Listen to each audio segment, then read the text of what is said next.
o e le tio wā ke tarifolau. Ai whakawhehoko taki anga o e tonga I he kolope. This is Radio Wāke Tarifolau, where Tongans can connect globally.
Abuela, oh, yeah,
O te ia ene ame Kau kisi o kuma O te akiloto Kisi anofea Fine tangi loie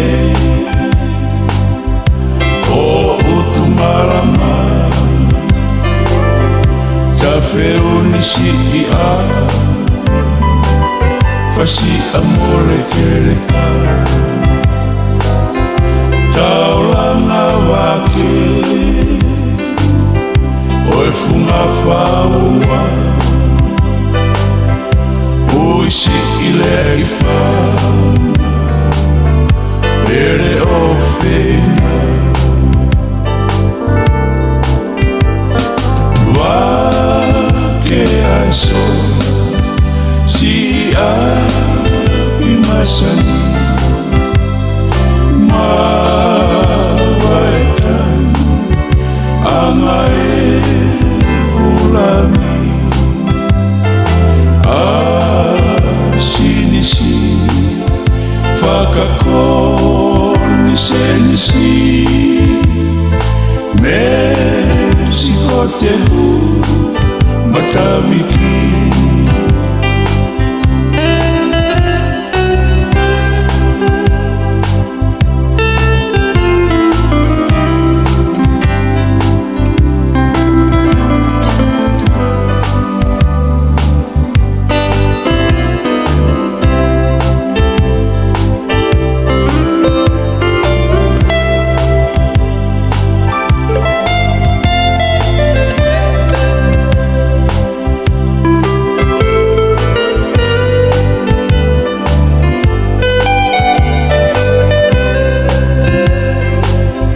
Sila o e mawai Koelo i matape Piri nisi welesi Mo e nevi sone Karita ane o fani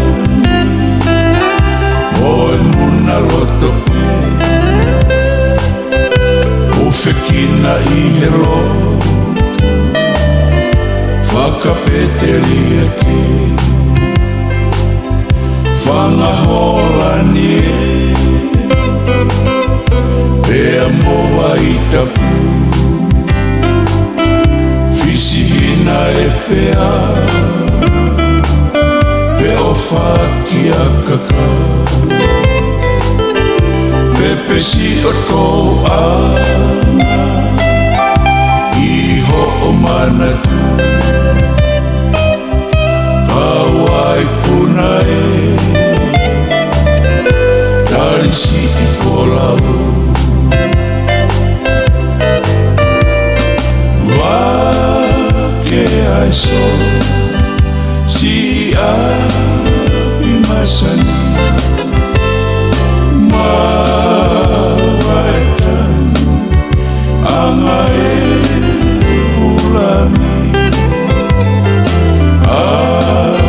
Sinisi Whakakoni senisi Mexico te hu Matawiki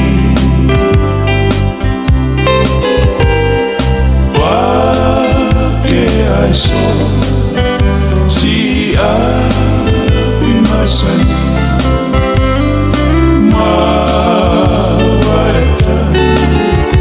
Anga e ulami Sinisi Whakakoni senisi Mexico te hu Matawiki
mana tua ai paea langa aki o taponua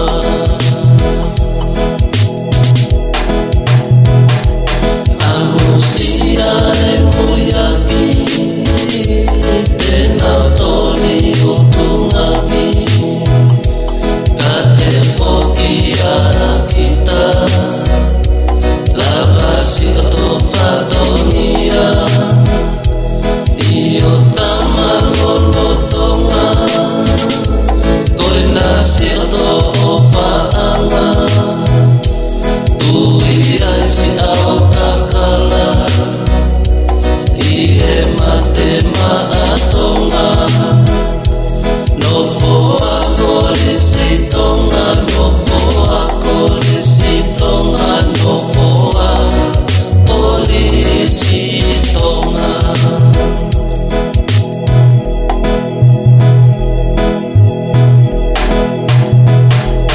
amusia musia tena tori utungaki kate foki ara kita lavasi to fadonia io tamalono koinasi to faanga tui asi au takala ihe mate maatonga no foa kolisi tonga no foa kolisi tonga no foa kolisi tonga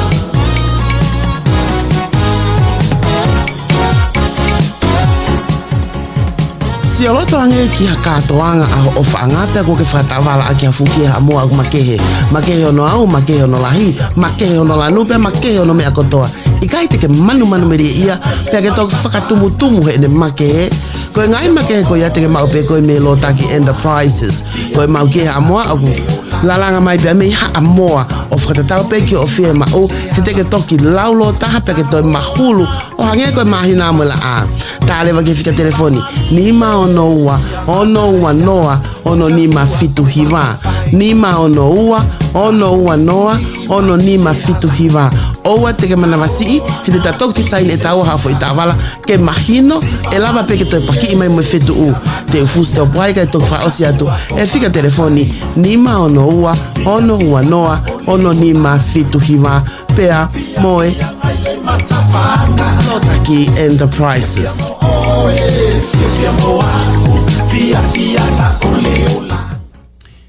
Mahageta from me San Francisco, got from Morebengi Paki mai a Seattle.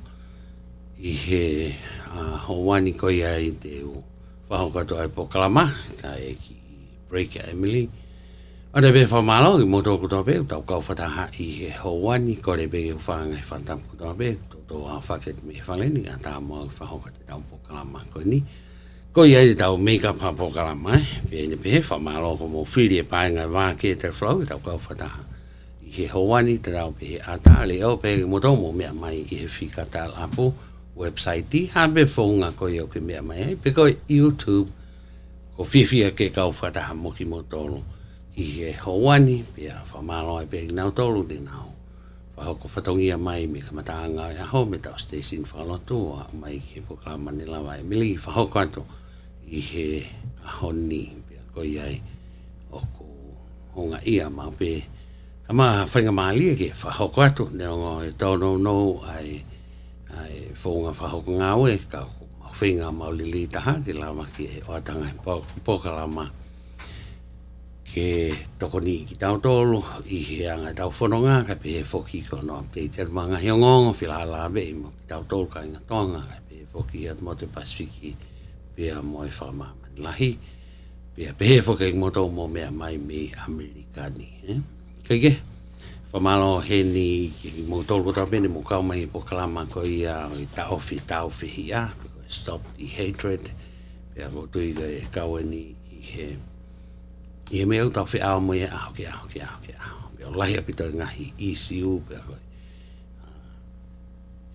Peke ngata I koe wha ofataha ai whaahinga ko ia o koe kuhinga te hoko anto stop the hatred ka whia kamata pe Paul Kalama ki hano wha manato koe kaweni I ka veinga ia o ko fō whia mawita no hoko anto no tālanga I so we got the rest of the year ka ko whia lavet pe ko inga koe lahi au pito a hono tāpalasia a ho tau kakai mo kakai kehe wa be ka muri na ta palasia ki tau tol inga hi fonga ke ko malo pe ko inga ko la no tau skin pe ko tau kiri fa tapo ke tau ilo ka tuku ai po kalama ko ia ki hatai mi ke ka ko me be ko fela be ko ki ai o ku lahi au pita ma ko fa mari I hatai meni ai whahinga ia o ku nau I kai ngata pe nau mau iwi ki hono tā palasia whahinga pe hange ko o nau te e tono ange nau tolu hono lele I mai ngahi witi o tari e lau a hai mo kake katau pe ha fonga tau fasi isi ai matua ki tiriti tu ke apa ke kau mo ko sai ai ba ke go on ka go moni o ku matua poloka to pe ta tau pe ton mo hala me ke he ka ko social media o ka fitu ya ke se to lai a ho mo fai ke me ba ko waki o atu ke te au ia mo ko pinin fa ia o to ta ko ne fa video mo to ta ko ia o ku ne ta palasia hata to ke o ma ke ia ma de o mai fa matala me ho ka me ta wa ko ai po ka wi I ngai me ale le ke tau lau pe fa la to la hi ko ka me ke langa ke tau mo wi pe ko me wi fo ko ki lau to a pau ke lau to ke lau hata ho ngai post o mai ha me langa ko paule ko post ke tu hifata pe ko no tu ko ki hata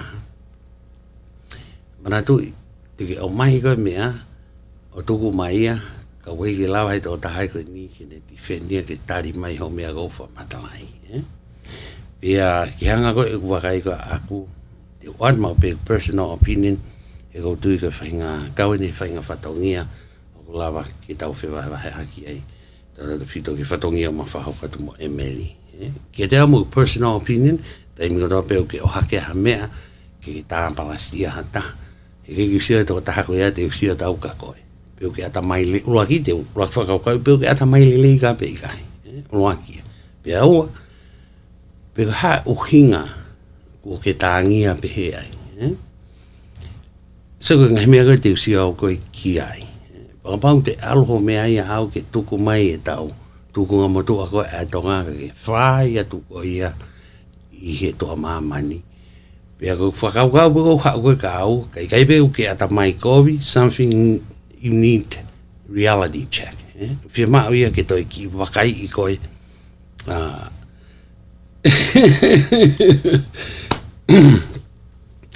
kataki pe e rosemary ko ki wahenga ko na whakaukau I nere ki au ke amanaki ko ye ko ke tinai pe malanga whia ma e wahenga ke tau tata noa he nima mang ma be ha whakafofua kei kau ia I he ngai mea koe o whaam koe ke tau tā noa mo o hake he kune hanga he ngai mea ni kine hanga ue sia pa mo ni lau kan ka ari pate he ki lava he sia pe moe hafua o toko ni I koe he koe mea koe nia o ku hange ko o ke mao koe ia ua ki ke ngutu melie pe koe ke kapkape I hata o ku ke loto iwi lahi pe koe ke whaafo iwi tio ke tu hui fo hata o ko ha be ho mo palo pare ma ko le ato o I mga inga Koe Facebook a, o koe ka whaitu e ke se tolo ai a whai kehe. Kau ke loto mamahi ha taha kono tāpala sia ha mea. O ka pau o ke man or woman enough ke pika apa telefoni tahanga tonu ke tang e toko wa ka haka hau pale ma. Tala noa hanga tonu. E koe tai meni au te lava vida se tolo ai ngahi whai ke koe ni aki i he tala noa hanga tonu pe. Ta koe matunga ne i tā nei a ka no lau i ko vi i he toko ta. O whatu puai Keke o ke hokan be e ngai isi u koe niu tau fōwai au ke au. Pea awai tau sio ko aloe ni ke nga unu mai lao ke ne hanga o awhi ai si whahinga una whainga taia. Keke, e keke u hoka tau koe ka pokala mai ni Stop the Hatred ka o ngeko ke o kunofu mau pe whakaukau he taimi katoa pe o ko whahuai. Unfortunately, ko Facebook, pe mo YouTube, ko ha whainga wha sosiale ia ai media pe ko ke lau wha mawhola to ai tau ngahi mea whatonga. Pe ko pau pe ke te hu o wakai, pe ko te hu hake mao ai pe o ware pe maari hake ngahi mea kani. Pea koe uraki mea pēku whahau he taimini he whakaukau. Oku kei tonga nga. Tōna ka nipau te maha urunganga whakamuri. Keike. Malo pēku mahina ko hinga. Ka koe whahiwa koe ni nā ku atu whamalo ni ka aripate. Ko wakai hake taha ngā hiwa aripate. Ai ni nā utāntu. Koe lea I whanga. Ko te maha ko hingoa ia. Kai te ulawe ki he whai whaska na mlang tāntu. Ka te ulawe au ia ki he whai whaska ni. E ko tui pe koe tahaini o e whasi whakaako tau ki tātā nonga. Kai nai whai whaska ni o I makainga waha mau ia. Tuko I mai. Ko hiwa heni I he tainimi e whai whasi. O whikawage mo e koristonga. Whao na hai, tau tui pe mo tolu koe ni o mo nofo I he social media, tau tui pe utoron ke ilo hai nane whao ni, koe whao maa hai. Mahina pe koe apiako whe. Wahatau kani mau ki ai, tuko I mahina tau hokot ki ai. Sila ai tato Whao ahai, apiako whe. Ka wau iahau ki pui toa, tala mai,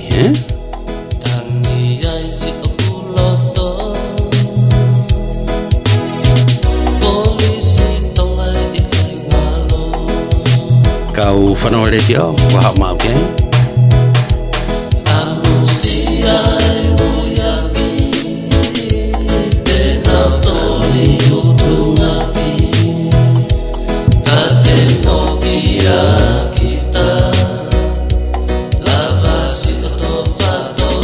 Ia pehe kanei sini koka ko whaweni ai siana ko titari aku mau o a titari mau o havelu ko ne whao ki tailulu ko tari e a ko tuku mai e ko tui be ko ki whehui whai ngofu aini hena Iwa I mai a he kainga o tailulu, Ko apiako po tailulu.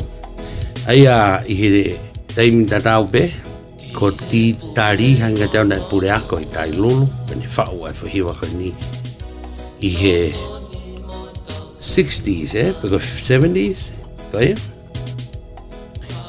Pea I he taimi tatau pe, taimi nao kuhuai ki e koristonga, na e tiuta a ti tari mao. I a tere. Kage, moni ko fo I ko whao matai lo. Kau hange ko o kingari huton ki he koristonga. Kau sai behe na e pure ako he patiutai, hamo lau ki ai. Whea ina whea. Kage, ka koe whasi le whauia ke he korisi ko ia ko tailulu, so ki whau maari eni, tai milahi tau tonu ia ki nau tolu nau ia ngō korisi ko ni. Ange beha ki I whamananto e honga ia ki he ohi mo e ako nā te mau I he korisi, Kike, te hara whia tānaki mai ki koe ki ko whanau mau begi ki whoki wani leo koe ki whutā mau pe ia koe fuafua whai ako pule ia o tailulu o korisi pēna ne whaua I a hiwa pe koe whai ako pe ia ai koristonga o ne toi hiwa I pe ia mo koristonga maalahi ne ki hiwa maari pe hange au whamana tu meri e pe ke taimi ko ia nā te korisi ai. Korisi tonga no hoa. Peke hi te wongoi pia e whoi hiwa ki he korisi tonga. Pia e toi ongoi pe e tailulu ki he nau korisi. Ka koki whie vahe ato. Ai taimia kia te aua taimeni o struggle. I he Pehe 70s, lere mai ki he 80s, koe taimia o e struggle. Kia te au ia I he pu. I hanga wakai ki hanga tau whanonga mai ko ia. Kai ka taimina e whaingo fua, ki he toko lahi. Tau te whito ki mea whapaanga, I kai ke ngantai to tōko ni a Aisake nā ne toi kau ia I hono ai a whākoe ko Aisake e ne kau ia I he toi wesia lahi e nai whahinga lihina nau pehe au pana kai a Aisake mahalo ko osi mea lele ai api ko toa pe whakau whiofi ki ai o hangebe o tawa usia koe I ngā honi o alu ai mo ui ai tonga mi me alere api to alu mo langa ki olunga keke ya ki manat melie ki he afa Aisake na ke fe afa Aisake ki vai mai ngapau o ka ke peni atau ki manat melie ke tai mi kana ke tonga pena ke si amerikani ko tu pe malo fainga ni hikuna o si hinga fonua muri ka ke ki vai mai whamalo a tēni ki he tari mai ko ia ai ki a kaneisini koka I he sio ene ha t-shirt a wāke ta flau na hanga whapare I koe ka koe ki retio koni ki retio masi vai Mone lauka mea, o ko operate pe ia I he ake shoestring I ngai ahoni. Ka ko whamalo atu ho tari lelei mai ai whehui, mahina le vai a ke mui ai ngahi pokalama, Kege, tau ki go back, E lawa ke tau ki go back, pea oatlewa ai whasiko ia o e long ago, ki a Millie Ross mo e kalasi ko taimin go na e ki nesia kaya tau ki kolosi we go back let's go back hamola okay give you go back to give you go ahead go talamai Long ago, kaya bea awa what's so long ago? tau ki go back Long ago, what's so long ago? kasai ni vai pulu ya mo go back Imagine all those memories in your mind. Realize that downfall of bad times make you wise. Kaya ki go back in memory, Ki whaman manatu. What's so long ago? Long ago,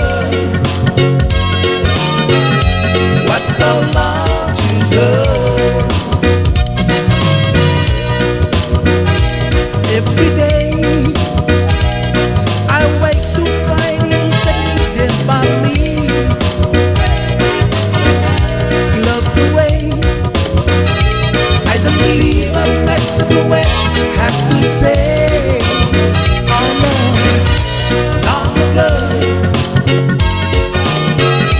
What's so long to go? Long ago. What's so long to go? If I do say, but I know now, in my mind, in my mind, in my mind, long ago. What's so long to go?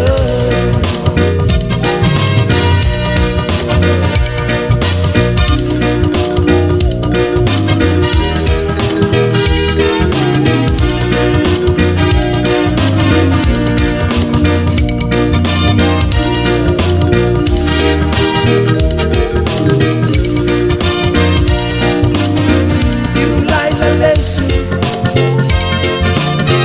you lie la lesu, call the manana. You lie la lesu, you lie la lesu, call the manana. Close your eyes, imagine all those memories in your mind. Yeah. Realize that downfall of bedtime make you wait. Oh no, you lie la lesu, you lie la lesu, call the manana. You lie la lesu, you lie la lesu, call the manana. Kage, te rau ki foki ki he a wha ko ia aisake. Ke rau ka kawani he a wha na a kuirifi a mate ai.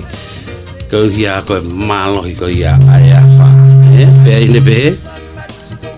Ko whe tau ko ia nai tō ai a wha aisake. Aha mo, manatu ki ai. Tau ki foki ki he tau ko ia. A wha o aisake.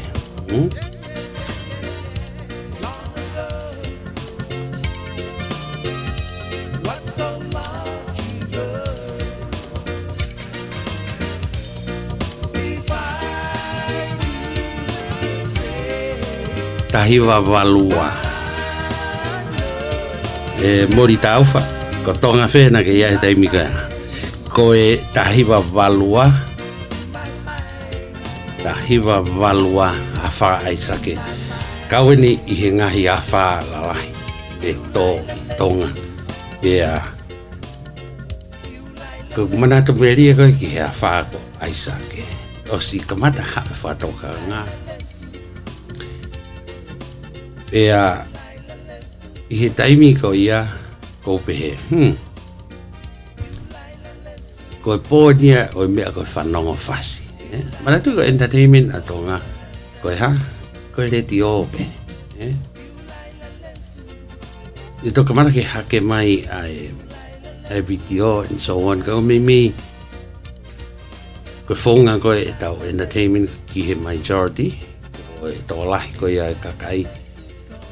Ko e tau whanonga pe ki he reti o e whiriseti. Te wa pōko ia ko manatui. I was excited ki whanongo i he ngahi whasi ka he teimi te tau pe ko e kamata koe ke hiki tō koe o e whakamatala matangi o alwa tape mo e kamata ai hau ai lifia. He kanei sini koka ko moni ang pito aho whaloloma ang pito ia i aho ko ia aia ko ine tau tahan ni mai ai ko fuasio ko ia ki ha mo ui aho sio ia mo ui aho ko ia ne ki fa lifia pea na toi whakaori he na lele pe matangi ka lele pe pea mo nusi a whaia. O se matangi, kai langa ka kai, pia moe, kai ufu mahina i, nai more whangapuaka, whankuri, upa pata. Aia, nai whatokanga a wha, ai whanua aia, kai turi puaka whainga. Suka bahari. Ai ko taimia, na nau pehe ai he kau kai haa, ia taimi, aurele ni kai haa no hangana to, e o toi ko a wha, ka tau o tau tauria o whanapuaka, pekono keike. Keike utui pehe, ka kutui mahanda lahi, he holo e whamanumu hu whatapu, ko uhinga ko e a wha. Ki vai mai hoa vai manka, na ke i hapai pe na ke i tonga, ki vai mai, ki motol ko ni o kukau mai ki tau pukalama, na ki whea aho ko ia. Ko mea mga nā ku iloi, na lele hoa ua wha no kawa ko ia e friset ai matangi, pa ko taimi ko na e tō ai. So ko talo e ne tō whapopo uri whape, aho koe ki mua pia tō ai, pia tō ki lere a wha koe ni ko maratoi, ke aho koe taha, ene tō taku. Pia ko hinga mau, nake ke mau i nofo mau api, na e kau mau whetu ki lahe ano, pia ko aloha ke ne vai ia, ke whalaka ia i he whariki. Peo i te hawhitu ia ki alu ki ai vai. Peo pau ke mau whenga rewa ki he neipa o ki mau olungange. Peo ko i ai e mau hola ki he neipa ko i ngā koe mau lalo ko ia. Peo ko kamanta ke alu hake ai vai e whalaka ia he tui e taimi ka ia.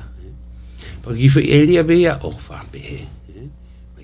Ki eria mai koe ni na mau ia i o kamanta peha o kolosi mai hau koe mei takau no ve ki fo hala koe ni hanga tonu koe ki pili kamata ato ai ho mawa o loto ai a kau ai pe o William to foi tawa fus maloi mas lepa sone ta pau tolo David Asiale ani galo po mai lao ko mau ki e ki ai pe neongo mau fute pefia maybe a couple thousand apolo ka pe ua ki tahi ina ki a whahinga drainage ia ke sufficient enough ke drainage ki ai poi da ke hea pe mo pagong pahu le ia si ke tem ko uhai e ta fea pe pahu ia ko tai ko ka lue fute pe fia fute pe wano e te ki lava ia ke whatafa lele ai ngahi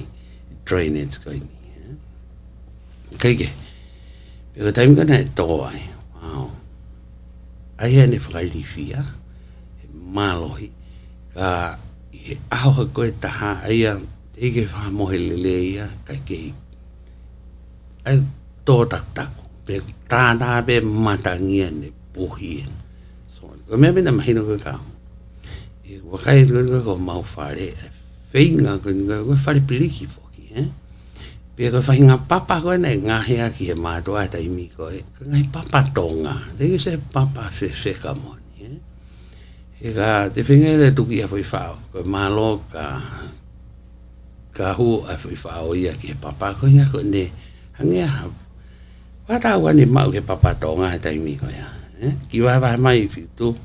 Ka koe kau ni ngai papa. Neo ngai papa pālangia e te tau i mai papa tonga. Oi ki lo pe ko e hai account e ta me I have no idea. Ko me ven ko ilo. Ko papa ko ne ngahi a ko e o ampi. Ko papa tonga te se papa fe kamoni. Ka ko me ngana ki wesia I he ko kai kin ko nei puhi fa tolo ngana papa palangia. Ma tongi puhi a pe e fa tolo ko api a ko ia. Okay. Lahi tamai, ko se tama ka ni si hanga na nga fa puri anga na mau be okay tonga no fa hinga pampa le lemon So koe wesia koe ni oi ono whenga koe ni he ko api na e loto whale ki mua pia lele mahango whakaela. Pero i konga koe ne whakaela ko peito ia. Pia whiu e matangi ano puhi ki kamata me mua a hono puhi ki hanga hiki ai ato. Lahinga he ato e nai puhi. Ka koe whenga koe ni matangi koe ne hango hiki koe oi ato na kai ke lama. Koe konga koe ki te wha koe ni ki peito koe konga ia nai tauto hanga he hawiri o puhi. Pia o kamata peke ne hanga o hiki kai peke lawa. Hange pe nia hane ano puhi ake pe alohifo peu ka koe taimi ko malohi ai pia hango ki kamata ke malanga mai mori koe tawai.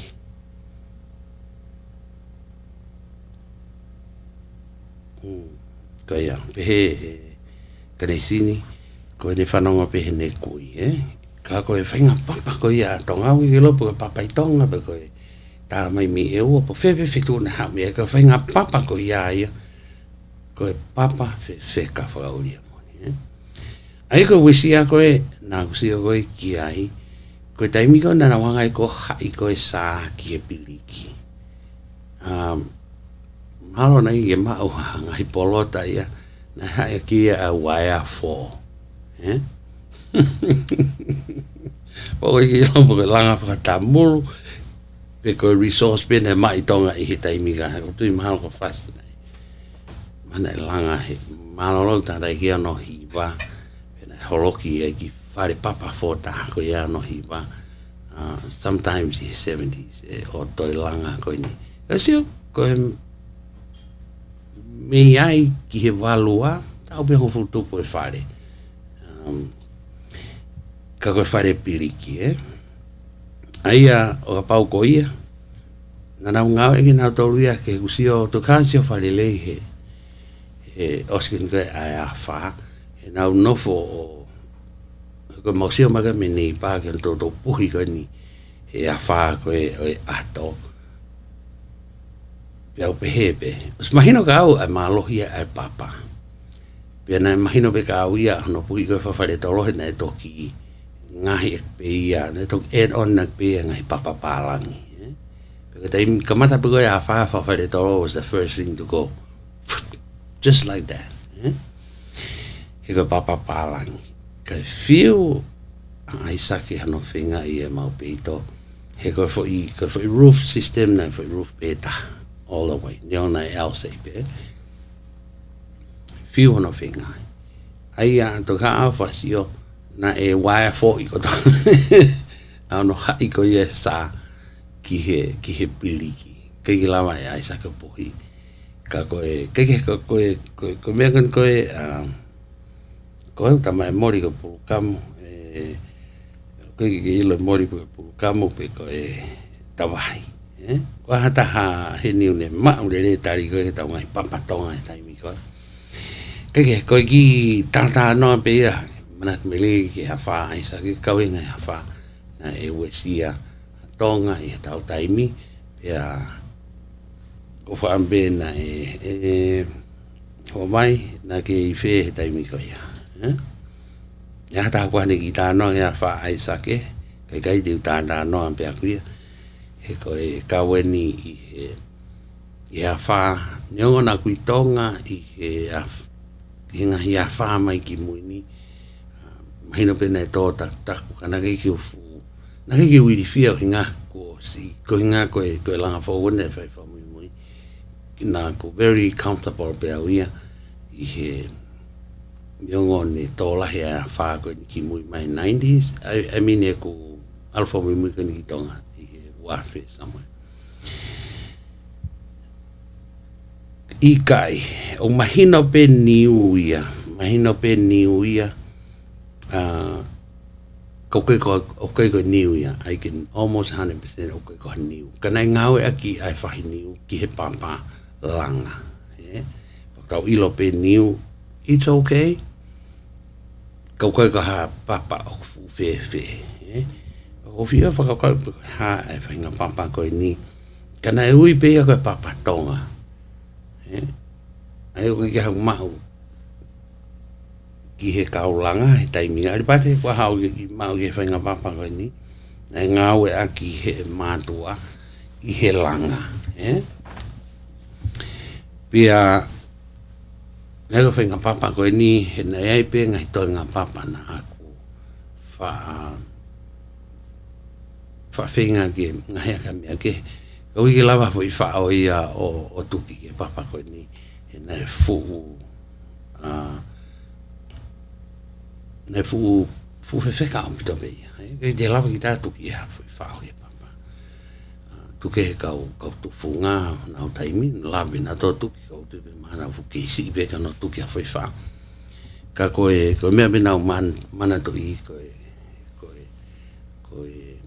papa koe ni na e fu whewheka au pito sai. I tō koe ia ai a wha, mai na vena e puhi e mo whawhai tolo, kai kei tū pe ai whale and so on. Pe ko mana to i ai ngai toko ni. Koe hae ngai toko ni me whanua whe na ki whatonga i ngai toko ni koe ni e a wha ai sake. E ko tui pe mahalo ko mau tolu, koe ni ukau he po karama, koe ko ngasi pena nau i tonga he taimi ko ia. Koe hae ngahi tokoni lahi na e tokoni o pito ki kakai i a wha ko ia ai sake. Ne lawa ki tau mimi i nase api ke api. Whe whanua, there you go, se ke maari e siapani. Koe hae taha tokoni a siapani na tau mimi tofuhia ko toa ai kenei sini. Kapaika siapani aua. Wata hea ni ki whamatala ki he kapaika koe ni a siapani.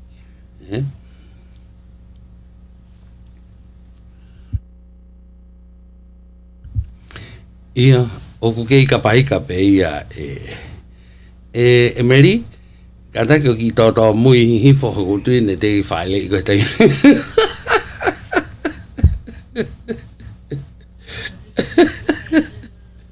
Os dai vinge mo ai meri, Kai ke koe kapa tūna, Pera, koe tau toki sia ni he mea koe kapa tūna. Ne haui he paune fia, paune ono he paune tō. Pea moe mea koe laise, Aia koe halewa e whonga na i ngāwe lahi aki he toko lahi a hono mantuifa koe white tuna eni pia oku. Tēnā te keki paku, Nai poto o bite kauto ngā hono whileo i ko hono ngahi ko ni ngā kapa tuna, Hai whonga na mō ngāwe aki, Kaike, koe laise pia moe koe laise whahinga ni nau ngāwe aki ai i o pao ne tolu. Koe ia e tuwha puha. Aina e tuwha mai ngai puha ki he. Me mingi api kotoa. Toko ni wawe ia si apani ai whuki e manawasi koe ngā koe honge. Koe ko whamalonti sa moi ai ana e oange pia moe hāti risa te ai mai e tohi ki tonu ka koe ngai kapaika pau ni e tolu pia koe ngai kapaika koe ni e te via koe ane te i tau tau ka hame e whai ke kapaika pe supo i pe kare i pe lolo kua nākua ne mau ki ai Tramai ka mea pe au mahina mena e lu i he whahinga ni, lolo i he whahinga ni, ko mana tu i kai ki o mau api na e kare, na e kare, pia ne te hataha makehe manolu i, ne te hataha kahafoa, koe hae hoe, koe hae lolo hoe, koe whahinga e lolo, nei o mai aki ai mean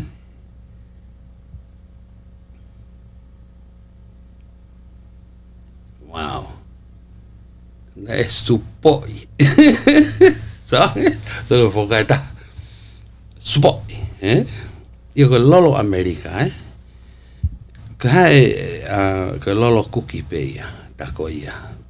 Ko ki lau pea ko hoe ko hato taha loika ko hoe ko whainga lolo. Ko ia ka tufa hoe.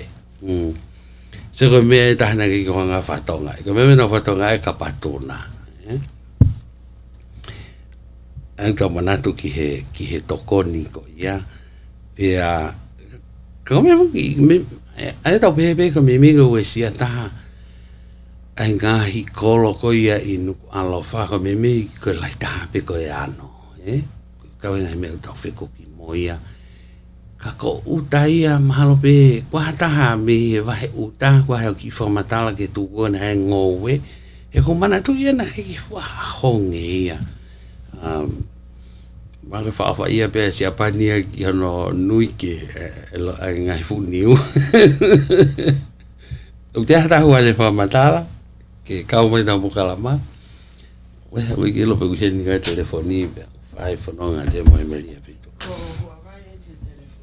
Ia, tu mai. O vai ko ngo anto? Ia. Okay.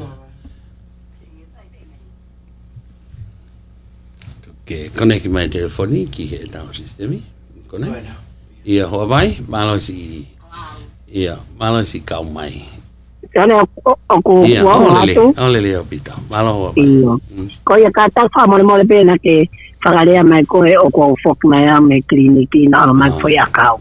Okay. Pakai ke raba whakarea tu ko i he freeway. Ka koe ni ko kua mai pen ke parking. Ko i ko whanonga tu pi ho. E hui mai pen na kui hapai, pen na kui tonga. I he a whaai take. Ko ngari whakakata foke alau ka tiri sama mea koe tahai a whanau nau ka mohi ri whiai. Kena kai ki mea ko mea pene whai ko tau to whasesio ki tua koe ki he. Ke wheta aki olo koe ngawe koe akau mo mea, Ka koe mea ni angi ko mea nau ka tiri sa. Koe tai mea na whai lai ai kai haa koe tamai ki. Koe hui foki ko tantano po whare o kai haa whanga puaka mo mea koe kakai. Ko hui ke lawa i nau ngai kai tonu ai mo mea koe ia. Ka koe mea koe na ango mea koe na ke lawe koe ki ai. Na ku ilo po koe papa koe tonga na e wha ai mea oke. Ka koe ke tau ko to iyo. Pana wha tai mai koe ai mai koe papa whai mai me whaianga papa i ewa. Ka ranga mantiu pe sione na iai whaianga papa i mai le taha Kaya. Mai le taha. Ko ia. Pena i e koe tai pe koe ia na mai le taha. Mante fue mga whako na au ki se nkante mo. Kaya. Api ko na tuha api ko o peini ai koe koe mele peini mo mea. Ia, okay. Ia, ko ia loto ko ia na i tu wai iyo. Ka koe te whanau pe ke kakai na hangi ko lawe. Na ai pe ngahi wharia na na fumatu aki fesek api to pe o ne matu waki. Ai he hawi ni mo e mea ko ia. Kana ai si ngahi whari ni na si mau. To o ato whae na umatapa mga mea ko ia. Kana ke ilala pe si kakayo se vai he nana. Ai pe whahinga ni nau o nofo ke ngahi api ko nau shioto e feseka ke nau hao ai. Ngahi whamiri pe ko ngahi api siasi pe ko ha. Ka koe kumana te kai na aku tonga pe he waloa he toa ai sa te pa to kauri wau he wau tolo. Wow. Ai ana ke tonga ai tai mea kana ke iako korisi, Tonga hai, Koe? Kai. Na u o pia me na hu bai tonga hai fita hapa o spea fitu ono. Fitu ono. Okay. Koe. Ai ana koe ka ua ngau he pure anga i se ma pe fito no pa to kamata e ku au takai holo. O au mai be ha we hen ko he malto. Ai koe haleba a ngahi tokoni mage me tokoni mahino tokoni a siapa ni na ja ngahi tokoni e wa vai ki lama ki Laveki. Nā ku oia, nā ku se to ko ke toi ngai whakakata koe, ko wheu I pe koe ke maho ai ngā he, te moe lolo hoe, he nā ku ilo I tēnā ai u toko ni nai o hangi mei morini, nai hangi pe ka te au nai kawai pe mo Amerikan, nai o hangi lolo hoe moe, aia koe nai ui koe lolo hoe, koe ke lolo whapaku ke lolo ngai anga ngai mea kai. Penai, whaui pe he kautonga koe lolo hoe, te moe mahoa a mea. Mahoa a e ngenga, aia ki tau pepe koe ngahia me ko. Oke? E ne ngenga koe ia. Pea, penai si panai lahi pe mga I utokoni hango mea koe na lau ke kakai koe o mai utokoni me uwhitu keke. Kanai omi penai poto pe kakai tonga ia no whirio I hono ngahi. Hanga ko tau lau koe ngai whakakata koe ki ngai kapatuna moe hafua. Ilo lelei pe he kautonga neonga no mai mi tua pure anga. Na ki lawa pe kautonga ia whakakau I. Ko hahana whonga ki ngahi ati te ifo ke nau kai. Wow. Kana ia tai me ta sione nau ki au ia nai. Whai kakai ki e nia e nau ke nau tori ai tufa koe ai mea kai koe kuange koe me Amerikan ai lolo moe umea ofa koe ia. Te iro, te koe hau hinga ne nau pehe ai. Ka koe ka ngai whakakata pe ia, ka koe mea pe nai mo on pe nai hangoe nai sio whahinga, ku lai mahala whahinga, ka sia whahinga. Ka koe mea pe nai hoko I e taimi koe ia, te unga mo fo ia whalahi koe ia. Ka koe talpero koe tau mau te ki toi whoki au ki tonga, ki toi ilo nai toi ai hamatangi so tō mai ki mui. Toki ai ngahi a wha mai ki mui ni, peo te alupe ki toi kovengi. Ka nei te aha wha I he taimi ko ia e hua vai ke manatu ki ai makehe mea aisake. Mai na peta I pe ngai to ua wha ia ka nei kau e a whaga aisake e a whalahi. Ika I toi manatu au ia. I ha wha sioni ko mea pene manatu I e au ia lolo tonga ku ke ako. Nai tō ai koe ai ha mofu ike? Iyo, nei toi mo tau mofu ike. Ana ue si ai koe ni koe ai. Iyo. Koe ilo pe iyo. Ko ilo pe ai mo fuike ko ia na ko ilo na e. Na foke mea ko ia po uri pe maski ko ke aho. Ko te whanau ko ke ufa fango ko e usiasi. Usiasi ko ta fa fango ai ta ko ai ufa fango I taimi ko na to ai ko ai mo fuike. Ta ko foka moni pe ki ai. E na taimi ko nai na mafahia ko foi tau ko ai tong high school ko he wasi. Wow. Pea ko manatu I le pe sione. Tapang hafanga ko wike ko ya ko wike on duty mata pure fai on duty a ko he ako. Pea fika ko ke alu ke whakaton tonu ai wasi. Ne alu le ba o kaka ki o lunga o tohi o ki wa ai mata ai wasi.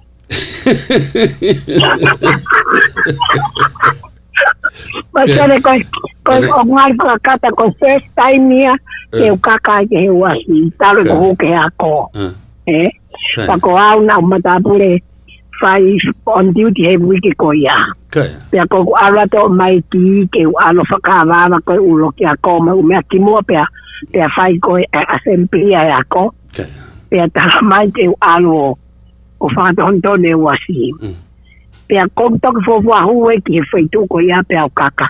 Iyo pea o kaka ki ai. Au le wase na tohi o kuingoa. Mau ake o whai huka o kuingoa o tohi e mata wasi. Oh no. Pakoi. Kana nau mau e tau te ai koe. I kai manti whako na ke ilo hata ai ko au peang mata pule pai on duty wiki ko ia. Oh, okay. Pena kai waki dai na to ni o sara o bau ho kuingoa.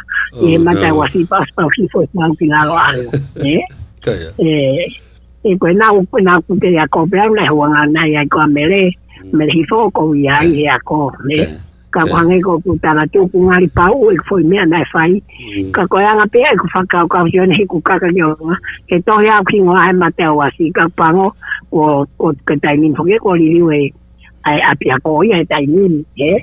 Ka koe taimin koe na kaka pea o tohi au ki ngoa pea o kuai. Koe tahe ngai manat meri ki taimin ko ia. Kau ki tonu nai o whafufua ko taimia o struggle, taimia whengata ia, Tau fusi mo omo, tau fusi mo omo, ihe mea keke, whakatau ki. Tange te sone ko mea nau lawe te ki mua ka koe mo meri tau ki po kalama koe na tau tāna ko pe kotonga, na ilonga pe kakai ai whetu kotoa pe nai, na nau tūrele, a kakai koe nai tau pe he, na nau ngā ue, na mai nau ki mea, na nau whare lelei, na nau mea lele, na nau kai lelei, kai si ilonga pe taim koe struggle ho tau kainga, tēnei koe mawanga mo ui, koe mawanga mo ui, ko uta, ko foisi aine mo mataka. Ihe kuohiri, koe ahoni, ko kai ke toi ilo pe ko hai hange pe ko maka na tālatu koe he tau pokama koe, ahoni, ko rea anoa, ko puna e puna, ko mahina taimin, ko kai lewa, ke toi taha ilo, ai, ko uari whakakata pe tau tāna, ko pe ko tau ai kataha. Ko kai tau tāna hingoa, ko tau ai kataha. But that's what we observe. Ko tau observe dia ko na fai ihe kuohiri. Ko taimini, ko tūlele kakai, pa ko whoki e matonga e sone ke koina ko pe ko whakapiko-piko. E ko maua tuke pānga me mori, ko ri aka utai au vao safa. Ko ke toi oki uta kangi ko taimi koe o me te meha ko, en fia te motu a mo ki whana tangata e huo oki, uta huo ki talo, pe koe ki manioke pewa. Nowadays, koe te whai e tonga. Ko tonga tai nini, nau no pena tolo fo itari pānga pe ke o atu mei mori. Pea mai lewa ngai, o inga ke o mamani ke tau. Seni e seni ki, Ia, roia. O kai ke toi loi koe mau kwana ngau. Mari whakata pe te tala noa, ka kou tala noa pe mea moni na kutupaka o si o ki ai. Pena tau, noko pe i tonga te tau pea, e ko ki whanua si i. E tau ilo pe me mi toa au ke hata kutua lau. Malai. Kaka pai e ki whoki ho mana tu e hoa mai, ki o mai ngeha o whakafuafua. Kia te au, keke? Kia te au ko 70s o lele mea ki taimi nā kua ki Amerikani. Whewhe koe? Koe. Taimi o struggle. Iyo, koe au pita, koe taimi koe taimi struggle, an koko hinkai. Senai kei mau e tonga taimi koe mo ui whainga taa ia. Wai pe kakai mau ki foi ma, o koe kakai ia, o tau kai peto ngā mea kai ane po whakawhana, koe tau kai e pongpongi, pai si whahinga ia, o nau au te kai peke hako mai ngā hawe sioni. Manai. Koe uhi, te kāna fōt te pai hapo i māma me i pata. E whai ka ko hangi ko klau ko kukompea pe ia koe e au, koe taime e stua kolo, koe taime nia, ai nau ai no ia mau paanga isi pe, ai mau mai paanga. Koe nau no pēna te tonga, o whao hanau foi whakaukau patala mai ka tau tolu, ki muri o whi mau pe hempe, ko hipo ka nau whi mau ke o ate paanga. Pako tui au ia, o toi fuwale lahi anga tau kai ngai tonga, ko hiko tau whai ko nau ngahi lo tonga. Tau whai poko hiko tau ofa. O tau ofa ka tau wha ia. Ka nau hangai nau tolo take advantage a e tau ofa ko ka ki nau tolo. Malo pito e Hawaii ai mai ki mana meli ke ko o hake peta po kalama ke tau ki reflect anga tau tu hake mo fonga whainga ta ia e ko tui a lot of people now hinga honi to lai they got it easy mi he ako fata mai ki he me ko kailele wa ki tolo te whainga ni ka tau mana to ki taimi ko te tau to kai kiki pe ihe sambate. Malo hua vai o whalahet ka koe. Malo isi kau mai. O whata mua tone malo apito Malo, always. Keke, koe tau ki manatu me lie pe alipate, we go back ki 80s, taimi e whaingata ia, mo fusi moho, pe hangalau koe a hua vai e tau to ai whainga maarie, ma uia he kau businessi, ma kau tu maarie, mahino bene nau, kai lele pena to luia pena nau sai pena to ka ko to ta ni lai ne malo le pe malo ka mai ta po ka ma to mai ni malo tau vai ngawe Mau. o ngolele tu pe No, lele apita. iga ko ki fi tano ato ke u tano ato ke ke ato ke ko wo vai ka ko fi tano ato ya ki to koni ko ni na o mai ai mi to koni ko na ko Okay. ko to koni ko ni na ke ange ko pa to koni ko ni na hu ange pe ai tu ko ono taha ai ko ono taha ki ono tau pia ko ono taha ki ono tolu ki ka ki aka baba pa Okay. i ga fa la ko na to ko he ono taha to wa pa Wow. kai ko ha fa la ko ki apa ko ni ko ya fa ko to na ya fa hanga jam na ya fa a to ka tau bia baba ko pa Ako kita ano bago yan ito ko ni ko na ang ay me ko na hangi ku o ku pau wa kitong ako ko lolo ho mo na ui pe ko ho Okay. so nga ko maha na lanu nga hanga ja maha na hangi na nga me ko ane ko to ko ni ko ya ko to ko ni American na angi di tong na angi na tu fa wa pia ko ngata ia hona na ikai na ikai ke ang to ko ni dia hona aba wa pia ko to na to fukia be ia e to ko ni ko le mi ta we mi po ai ta pa halo tolu pa ai no fo ai to ko ni to pena e ange pokia ko ono mo oni ange ko hanno papa o ti ko no nga ne kai poke ilo e to nga ye ko ha me a kwai aki ko maha ta e ori ai na e pai no video yon ha ka ku ko i to nga pena ma ko no i po na nga na yo ai aki ke O fa pakke. ko i ko ai hala ki me tuka ka ko maga ula po si ia a tonga i lolo ko ni vegetable oil ko huangi ai lolo ko ki tonga o ngahi aki ai me ko ni ke tau ni ki ka mo ngahi ati ako o tano mo hoa na ya ko to mau o tonga i ku sa lo ti o tonga ia i ne ko ko pa fa to no haka vai i pe foi ma ha ko ya po ta ai ko ngai mana tu pe fai ko ya fa be na ma vai tonga ko ya la fa ta ha ka no tonga ya nei mo ya fa ta ko ya fa tua tu ye ya fa go ni go ya fa na to ya pa kana ku tai mia go ni ko to nga fa se ka wa wi papa pena u na u hiki mai mi baba o ha o fu mai ki tong o fu mai ha pai te no ko mi vaka te sio mai go mi ta nga ko i fonga i si o te sio pe me he tauranga o tau kiriko i pangai ko ya fa ya go turi ka wai me e je mari e ya te au ke sio ki ai i ba kai mi ko ni ko tu pa ge ai i tonga o au mai ki tai mi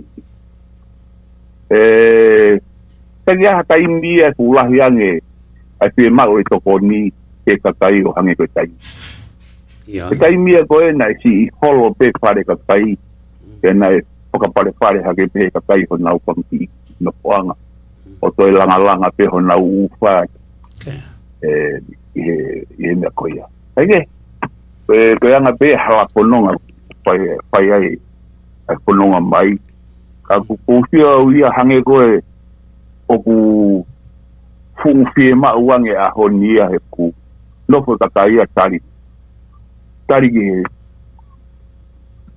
ke foi me agoni ko ku ago uange ko he pule aka pe ka ge ngata ai ko kali pa anga pe fo to tau ka nga to riem I tonga me murin pe toi to no ria to haki tu ke te alu vea te alu ai ve u fare pa papa au tu buha ke peo si o fare pa papa kona na su mai de taha ve fare papa ia o na e mo fare pa papa ta na tu ia I mai de taha I he vaha go havelu ka mai de taha ai na ui ko tavan me hangi ka dia we fare pa papa kona na e ka muy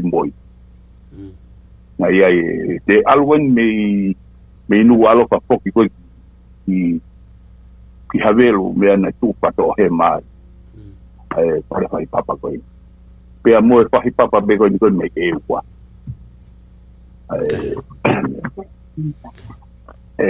na ui pe ko papa tonga al pate ka ko ha fa hinga papa ko okay be ko na ko fa akau be foki o na lahi taha he usia ko ke me a ko lahi taha ko atau ko tava ko akau ye na lahi no ngau aki ka ku amari ho ta no ko no hinga na mana ko pe ka ta ma tukunga ke na o mai ngai papa ko ia o langa fare aki Pegu hange ka tia una ki fese ka na ki fese ka nge tau papa ko na ngahi tonga pe papa ko ni na pe ko ba ko mama pa na ma ange pe papa ko tonga ke me be na mana to I ke fahinga papa fe ka fraulia mo e de finga ke to ki ha foi fa ki ai e pico pe te ke uno te fao ia ke kora insko si pico ia o wilo nga be ia nga fare motu a ai ko ku tau pe ku kai aonga polisia mo a ko foi ia langa pa kaya foi sino o ku ke se ka nge be langa fare motu a ia I he papa ko ni ko taimi kaya e moni au bito e moni be na ui be fai nga ni ko papa penta mama ko ki papa ia nga go fai ko tonga kana ui pe ko me ko mantuina ui pe ko papa tonga koi ya ko mata ko hu me ko nga papa palangia pe na la ve ke ma o fa ne no ke si but I kind of see that through I no nga ke nga fa fare tolo and so ya ha buga a fa ele ni ke papa go ya ta tau pe pure angare ya u fare papa ya ko ngai kau ta ke o mai mi mu yang fare papa to na ki na tu mai te ko ki ko ni fa ki ka go sai me mo ua na ha u me to papa ko ya to papa to malo to alipate o vai mai ga te pe ha to me ga tau ki mana me li pe tai mi to ko fe e tai leva te wat pe fe te tau how fa fu te tau ki foki ki ho tai mi ono fu o le mai ke 80s ko tai mi mon pe tau struggle at ki tau tonga I tau tonga fa economica na pe fu ki he tau tupu hake. Ki lawe mai ki o kapau ia me ki tāna ki mai mau. Oku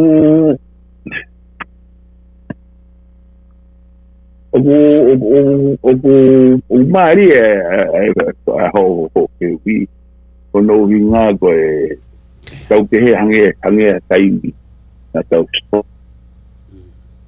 na tau kai mata ia me akapu kai fulo ko tu ia ia ia ko anga be fare fa tonga ka ko moni na ki fe kai ata hai hange fe kai ka kai ngai hange no fa hange ko ni o ku KCC au bito alu ki muri me ngai family au bito kau ia me ala si au bito ka fa nge ku mawa ya ku to ta me family o alu ki muri na tau mau family mau to family au ki muri ni puolo e nai hau e pai tanga tai mau pai mau to ria no to leki i ni mango futu pusi wow tena ke kama ta ke Hawaii o mau ki kai o mau tolu ake aku tabe usia gi ai ko e taimi ni fogia mahalo pe buia ya family ai tonga ta e ai ano patai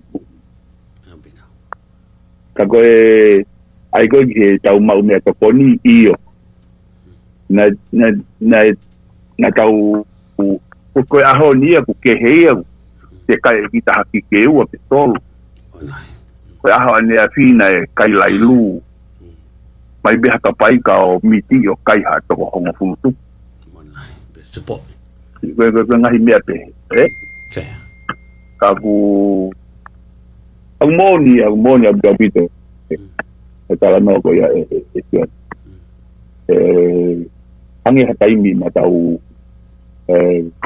stua ko ai ke ngai ala fai ka no ni ka mengai family lai ka ko tau fu ko tai mi ko ya ba mo tai mi ni ku pahalo ku ko ngala mo no ia tonga la na ka kai na to papa o mai a tonga mi murini ko tonga malo e ngoto tonga ke kita ha no kaya tau te hau i tau tau ia. Ingai. Tau tio ege pu tokoni lahi mooni o whai he o tau katai ki tong. Te katai ko yung toko muri. O kou tui au ia, neonga pene e aripate na tau whapehe tau masiva. Tau tau kau ki muri pa tau tau ilo lewa ki tau lau i tau whai ke masiva mo i whakaofa and so on. Mooni au pito. O tau to glava ki tau whai ke pa tau pe. After all, tana ke ki tau masiva tau to. Ko tau tolu pena tau tala o tau masiva. Kana e tak tai pe no api. Pa ka fa piko ta. Pe ko me ke to la hia, ko me ko ki to ko ngo e ne fau e. Pe na mama mana tu ke. Se ni mano to la ta ka to mani o ke market. Iyo. Mooni au pito. Mahu pe fonuai. Ko kiki na ke ko me na ma ngo fua tu ke hepe ka tau mata o ka ko ki se ni ti na ke ko me moia ne ma ngo fua ai se ni ti ne on se ni pe ni mai foi ma pe se ni ti fi se te o ka ya kana ke ma ngo fua pa pa ta sio ki to tong ho ai tai mi ka ya le pa e to la fija ke aho la bubu ki ya hona i he no pa ke ke ya ko ki ai na to tomi e ku ma tu a pa ma va he me yo no pa no ni ma aro me ki tu no la tu be ya hona pa kau ngau ai te au ia te ato ke te tongi e kua nā se ni te walu noa e mau ngau te se ni te walu noa ki oni se ni te walu noa ki a wow nau ngau e te he au ia he te Engen mau tu madai dia ada tu kena tu. Okay. Jadi mau kita gitu tu ni. Mau biasa masih nak tu go ya, osi tu ni aku betul mau tu lah. Kalau sini ni nak dia ni tahi wa noni mak tahi wa itu. Lagi ini ko pe tente baru. Malo bito e alipate ai kau mai e pokalama pe mau inga bito ke tau ki manat mili pe ni ki taimi o e fe amo kaki mahagono falia O whala heat ke te koe. Malo pita. A tā pe tau lai nega, tā fie kau mai. Tau pepe koe taimia whea a mo kaki. Ka mea kai mahu koe e whanua ia, na mahu pea. Papau te utoi lawa ki utoi ki... Unknown caller. Whakamatala e ta uhinga. Malai lei, malai kau mai to mai. Malai lei. Tō tākani e laine, malai lei. Malai kau mai, o man pe, tō tōn pe ki au, ikai. Malai lei, whewhe tainimi. Io sione. Io kona wong lele mai, sorry atu. Malo. O kona mole. Ko ai atu pe, o ke poro kalama e pā. Ko e tau... Lere peni ki, tō ose pokalama he nima. Ko e... Ai mau. Kona ki tama ai kui atala noa tama e ma umu poro kalama kau tōrua pok tai aru au ki loto. Kaya. Kakapau te ke ai me ke uteki mai ke usiota kwai ke rafu me ke aru atu ai. Ia, saipe kau whetutake kau rotonga lere pokalama he taini. Te uto e whetutake ato, Ia. Ia, ofalai atu mao. Keike, koe, ale tau pehepe ko taimini o e whea mo kaki, Pea hangepe ko tā noa, na tau pehe ko masiwa tau tolu i he taimi ko ia. Ka tau to kio mai ki muri, pea lawale ke tau whai keke i e masiwa, mo i whakao whātu, hao sia and so on, pe tau wako me ai, Hena e mau pe fo i mea toko ni ia, ko mea penina nau ki tono no wai, na ke ki ta lava ki tau pehe ki tau kai kiki. I aho kotoa pe o whatatau ki ngai aho ni. Papa tau sia ta whaaki ko e ako. Nei, koe talo e tau whai whanonga mai me taimina e whotua ngai api ako e pure anga ki hono whafolau mai si kainga me motu tau whito ki he kōri si. Ke nau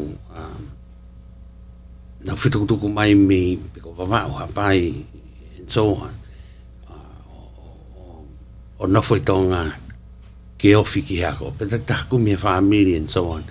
Ke nau o maa nofo ai ke nau huai ki he kōrisi. Ai au pai tau whakatatau ki he taimi o e whi amokaki. Ki he ngai ahoni. Ko ostu upe e ngai kōrisi ia lahi i ngai motu hange ko wawau hapai o awi ewa and so on. Aia koe taimia koe o kou tata noa koe ki ai. If it makes sense ka koe. Pea i he ene pehe hange koe taimia koe hoko ai koe ngai a wha tara whiro ki he a wha koe ni o aisake.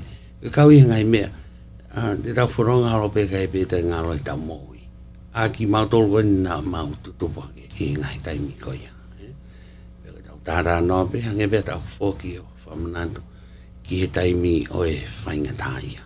Koe taimi o e whea mokaki. Ha pe hano ui. Ka koe whounga koe nā tau tutupa ke ai.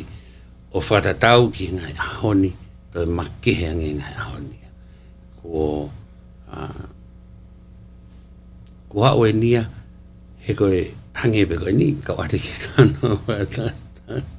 Hange pe koe whaito o kona tapu. Neke ha mea e ne whaha ho haagi ai, hataimi mo hataimi. Neo e tau sio he ngai here uhi la, i e mea koe, ena tau ilo i pe koe kokeini. Ngai whaiva maari e ne whao he taimi koe ia,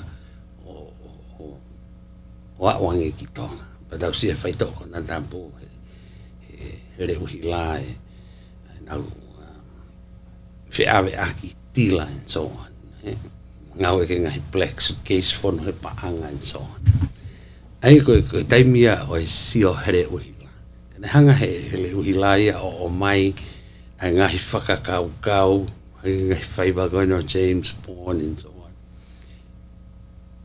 Ahead of its time. Aia o i mu aia i he taimi. Mana palea whalele I pua ki ai. Ai ko ngai mea koe na tau sio koe ki ai koe I he uhila. Ngai mea tau whipaki me ngai ahoni. Kua ringa tai mia, ai kono whare ai taha, nai tau afota tore whai tau kona ta punga ahonia. It's very affordable and profitable.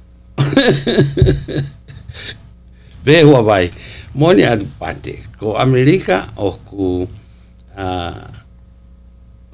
lau ngiau ko ia, ko tu ipe malo ngai, ai tu marie, ka o ku homeless pe esi kakai.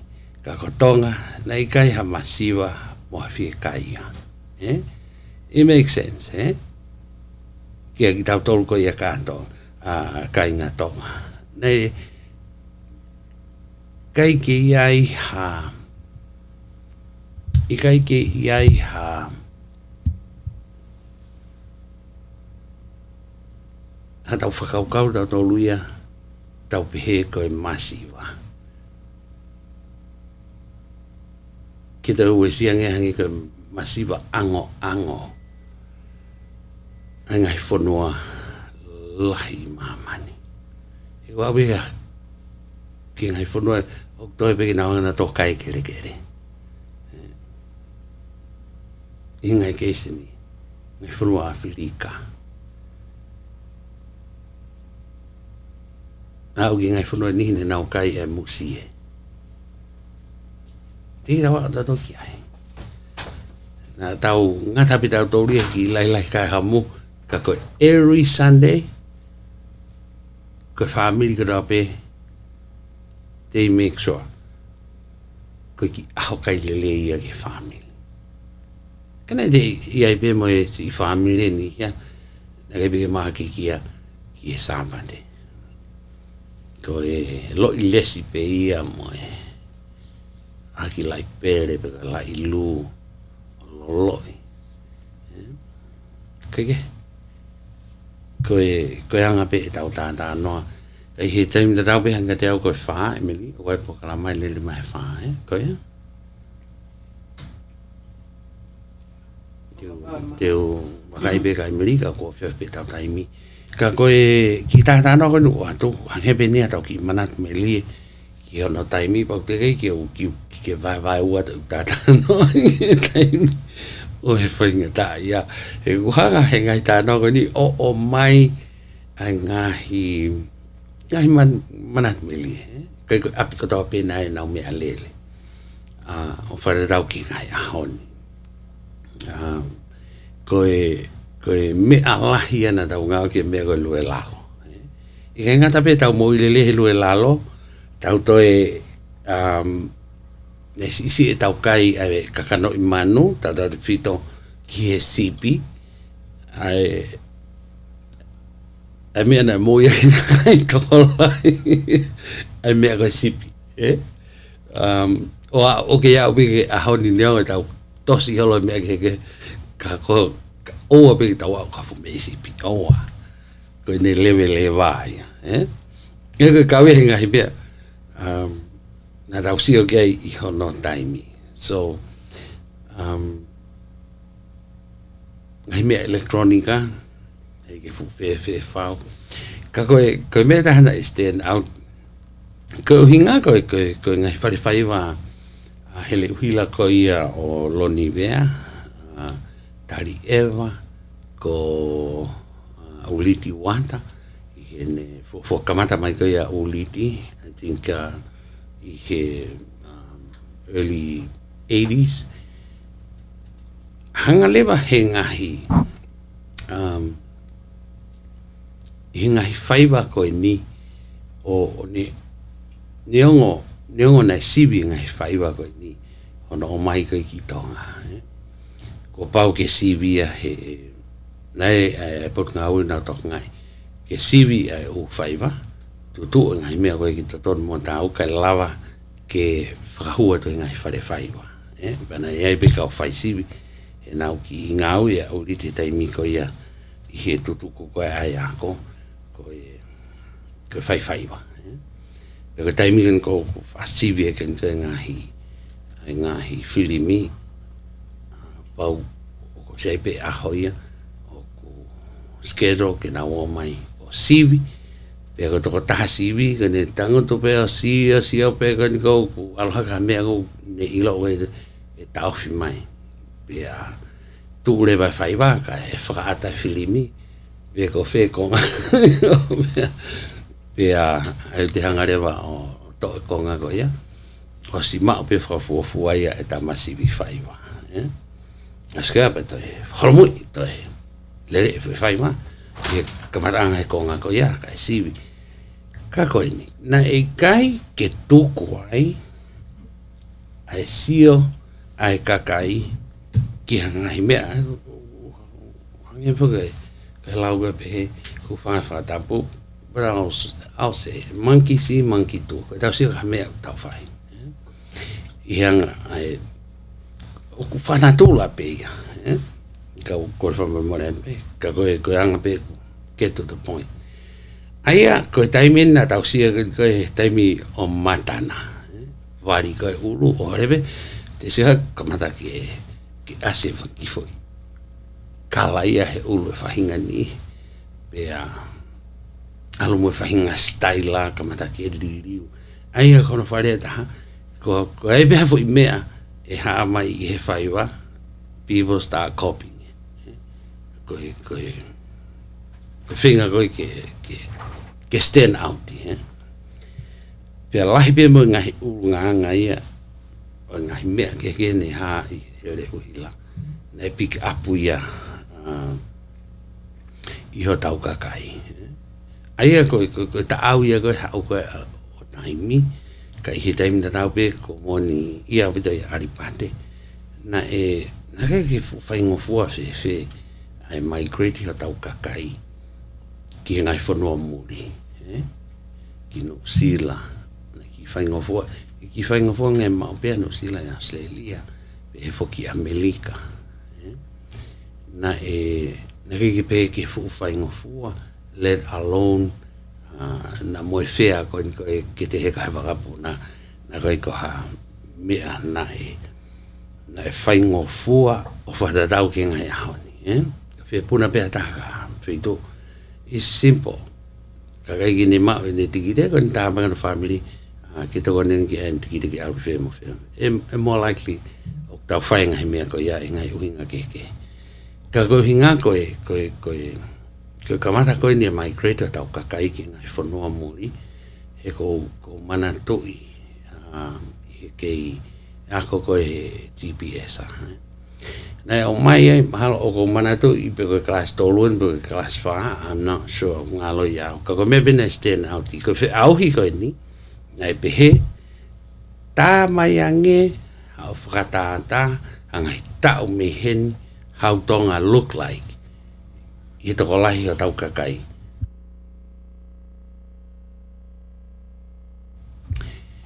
ta mange ha frata e anga fefe asi a tonga ka me hoko ki tonga ma hono whare a ia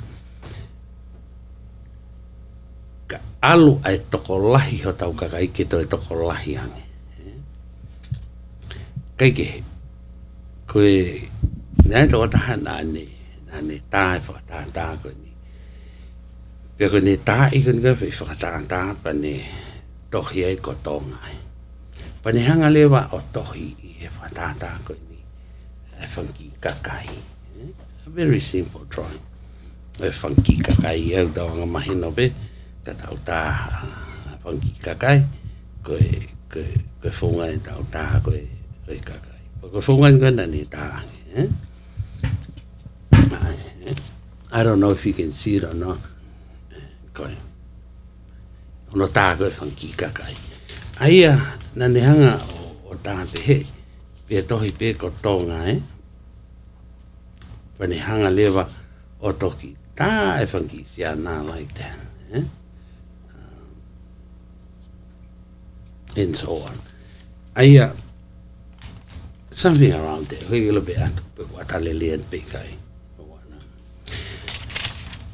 ko hinga kana ma o ko he to tahani no ta ko ki fatata ko ni ko me kana mari ne de ta ko fangi sia na fono ko atonga Pero tai me le va mo tai. Ya ko kamata ki nga kai ki tai. Ko higa ko to ko lai ka kai. Ke se mata ta ya tamai o to ko ta ko ni hanga ta tonga. I au ki para ni mau ia pare. Ko ni ta ko fonua tonga. Ai be ko ki fonua pe to ki. Tohi lewa taha lewa e kakai pe o mahino ko ale ni ka poini ko ngana kakai ki tahi ko mari e ko vene do foi au kau e se are we gonna reach that point ko tonga mahino ko tonga fu si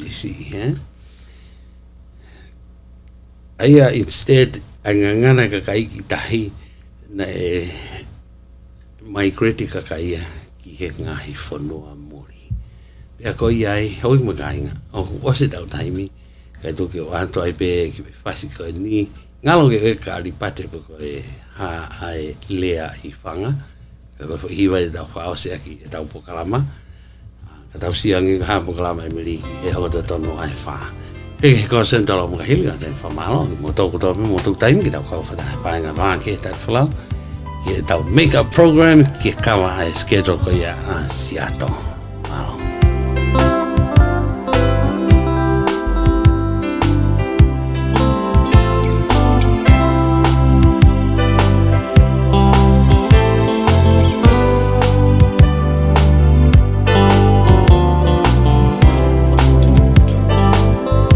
Langanoa e manatu mo e whakaana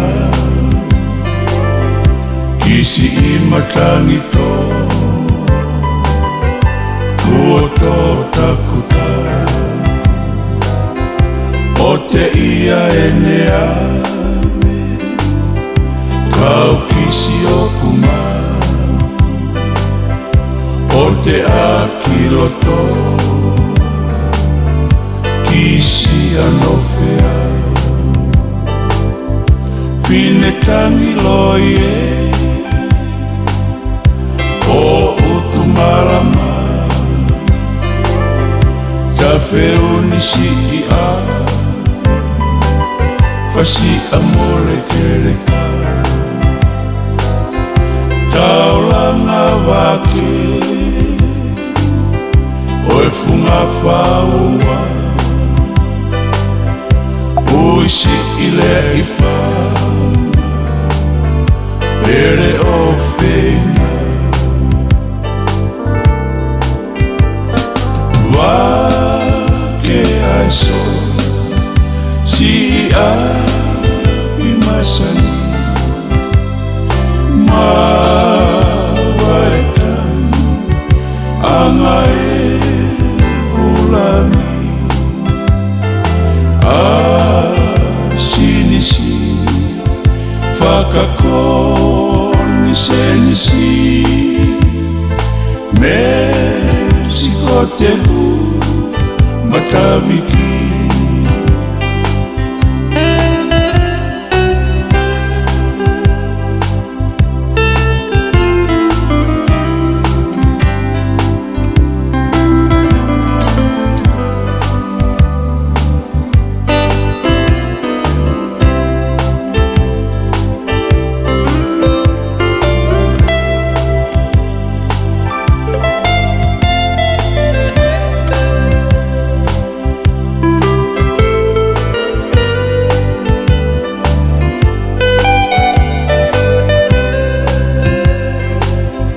Sila o e mawai Koe lo I matape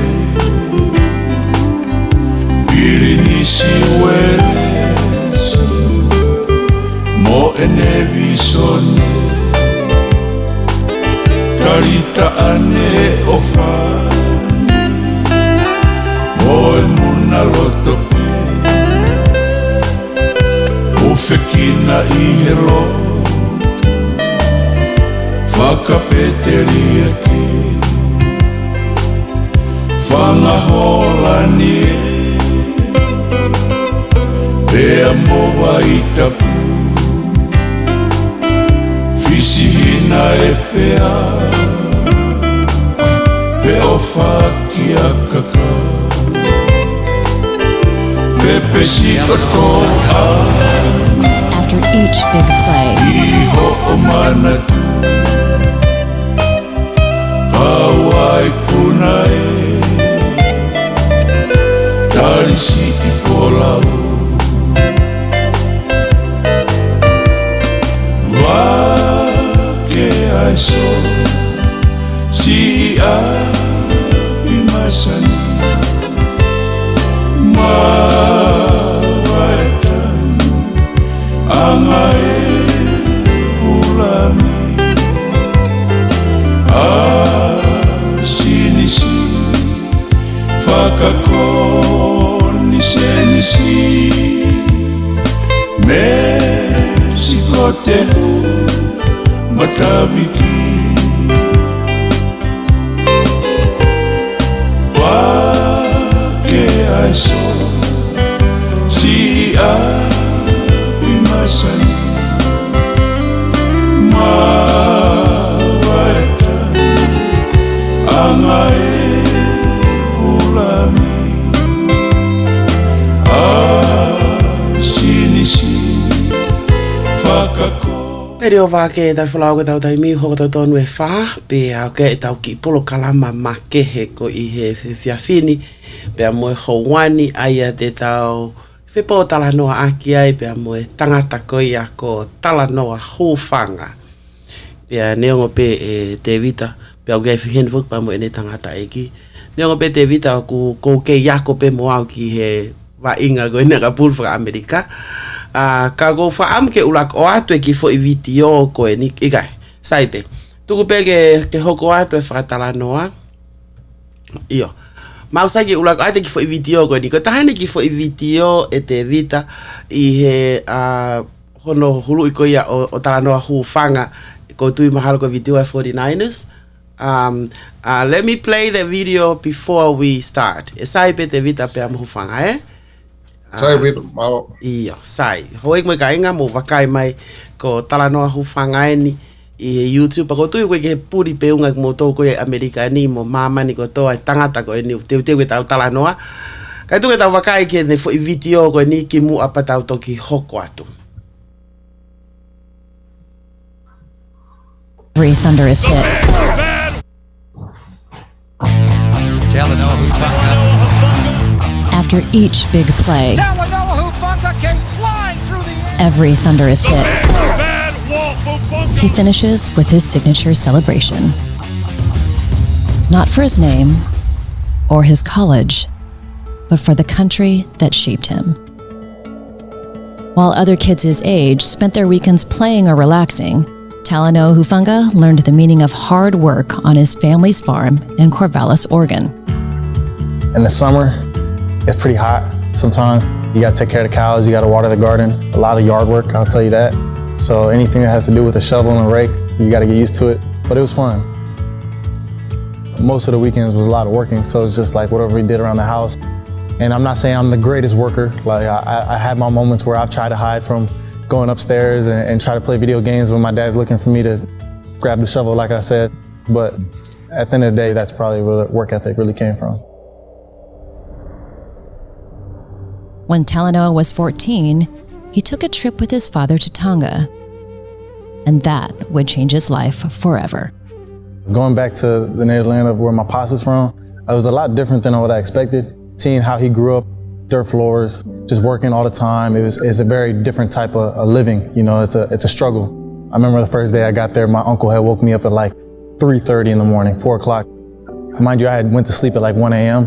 and he thought it was a good thing to get me to know what's your work ethic. And we got up and we went on this long walk, made me push cars at like, I'm talking like 5 a.m. in the morning, just to get my mind in a different perspective.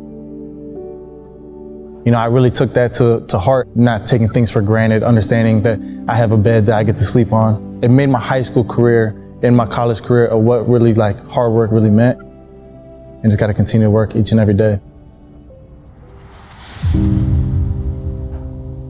Hufanga took that work ethic to the gridiron and quickly became a superstar. He accepted a scholarship to USC and was a tone setter for the Trojans. He was a consensus All-American and won the Pat Tillman Defensive Player of the Year award in his final season at Southern California. Injuries caused him to slip in the 2021 NFL Draft, but surrounded by friends and loved ones on his family's farm, he was selected in the 5th round by the San Francisco 49ers.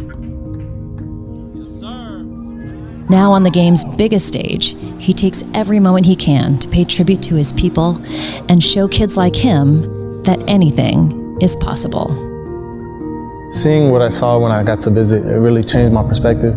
There's a lot of Islanders, and specifically Tonga, but Islanders in general in the league, we don't get a lot of attention. For me, I just want to put them on the map as much as I can, and any time I make a play, I kind of just throw it up just to really pay homage to the people before me and the people that I hope to future represent us as well.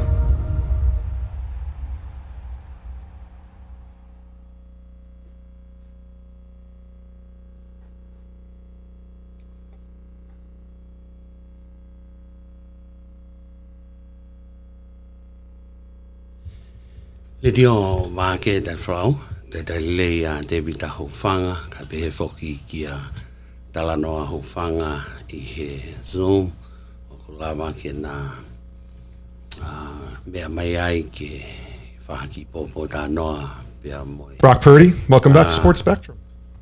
Pia mo ki naua o kou Wate ni whamalo kia te koe te wita pehe ka tala noa ka tak whamoremore pehe koe ni ko whinga ke oha ke homo ata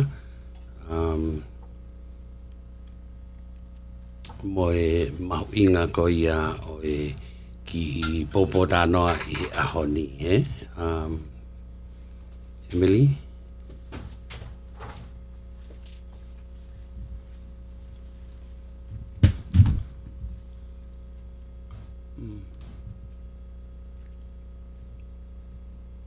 Koia, malo pito ki tu ke koia. Keke, welcome Talanoa, and I welcome you to one of our Tongan radio station that we try to do this kind of work as a media to talk about our heritage and how we grew up as Tongans and share our life, our experience, and whatever that we endure these days in life. And every time we see a family or a Tongan that accomplish such a high value to become a star in these days, we see the appreciation of your upbringing through what you were talking about when you were doing the interview. And I know your dad did a good job of keeping you straight out of trouble and have a good life that you enjoy now. And because of that, I can feel the humbleness that come out of you as a Tongan kid to see who we are Tongans in our struggle. But these days, when somebody do good things, we all look at you guys as a role model. And that's our hope, that you continue to be a role model for the other kids and help them with their upbringing. And I think that's the conversation that we want to talk about. Malo. Devita? Io, malo apitazione te tuku mai whainga maria ko ni uku whawhewhia pito ke te au, ka pehe ke whoha ke ai whainga ngāwe mo whai mo e meri, mo e retio wā ke tari wholau. Pea ku wai e loto fia tokori ha whainga whaunga, mo e hape ai mea te tau lava ki tau whipota no ak tawa taina pe ke whaia tokoni ki tau tolu ai kau tonga ko tō pe mo e tau ngahi whenga u whai mo e tau whanau. Paku whamaloto e te tuku mai whenga maari ko ni e tauni ke te humai mo tā noa. Ia hoka ko e te vita. Ko te uwhinga pe ke u lea whatonga pe te u lea whapalangi. O ko do you understand any Tongan at all, Talanoa? Not too much. Not too much. Not Oh, too much. okay. I'll do both, huh? Yeah. I would like to ask your dad to kind of share with us who he is and where he come from Tonga, so other listeners can understand who is Devita Hofanga, who is Danoa Hofanga, which part of Tonga you come from, Devita, and share with us your journey. Ni halafononga mai koe ni to where you guys at now. Malo. Malo pito io koe ku hingoa ko te vita hufanga koe ku whine iki koe ne haona me ka waiha ano hingoa ko mere faweti hufanga koe ku tangata iki ko Vivian hufanga mi he vai kopuna na whale pia ui Tonga ako po osi Tonga ko kinau tōko na nau whawatu he whitua tukona ke he wakapuna koi fua motu koe pia ko koe ai klosi ko tupou pia toki whai mai ai hiki mai family me Tonga ki Amerikani na mau mai ki Amerikani na mau o mai o nofo i San Diego pia time no nofo i San Diego pia hiki mai ki Orikoni koe mahoa o mai o nofo i Orikoni hen o whanau i ai whanau i toko ua koe o tamai tangata i toko ua tamsi lahi ko TJ ko fika wai na Talanoa pa ko ke no fo peheni Orikoni ko mau ke no fo peheni ta when overhead tongo full tupe no fo heni he kolo ko ni ko Albany ko o tamaiki tamasi tahana e alupe o se high school pa ho ako he university pen ko Oregon State of my beka mauto he kolo ko ni pa ko Talanoa na fili e ke au ako i USC i LA ka ko anga e halafononga mawa mai ke ni sione mo Emily kai ke wa palani ma foto tu he ku tupu ke Tonga ya time te Hawaii ke American pete wa o nofo i San Diego pete wa mai ki Orikoni ka ku me ai ko wa ko me ai he wa ke ta ko ko wa ke ai time la ko foto tu ai ki ta moi we ki ta wilo pa ko ta me be fai ko ta muy pe ngai foto tu pe he ka ko o hinga ia no foi Orikoni sion malo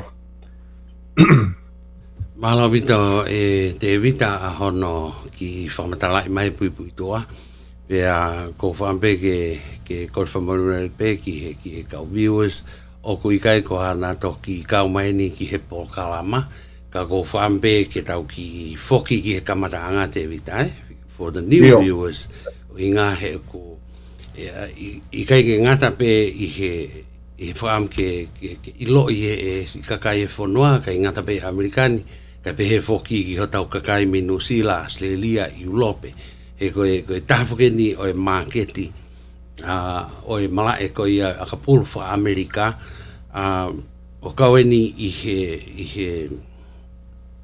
he spoti o ku whika uruaki Amerikani pe kai ke ngata pe ai koe paanga koe ni ko o ku involve hono haya koe o kau players ai another words is o ku kaue ni i he paanga lelei ko ilo pe te pe mga sport u te paanga lelei pe moia ka te taungata pe NFL so NFL is one of the biggest sports in America tata te fito ki taimi ko ia una taua he Super Bowl pe ko play off pe he wakai ko ni ki he tuunga ko ni ne ya ta no hufanga he make a lot of players that not only get us going, it's so exciting and kind of in a sense so what kind of star he is these days now, you know. And we're so proud of you, Talanoa, and I can speak for some of the viewers that they really enjoy the game.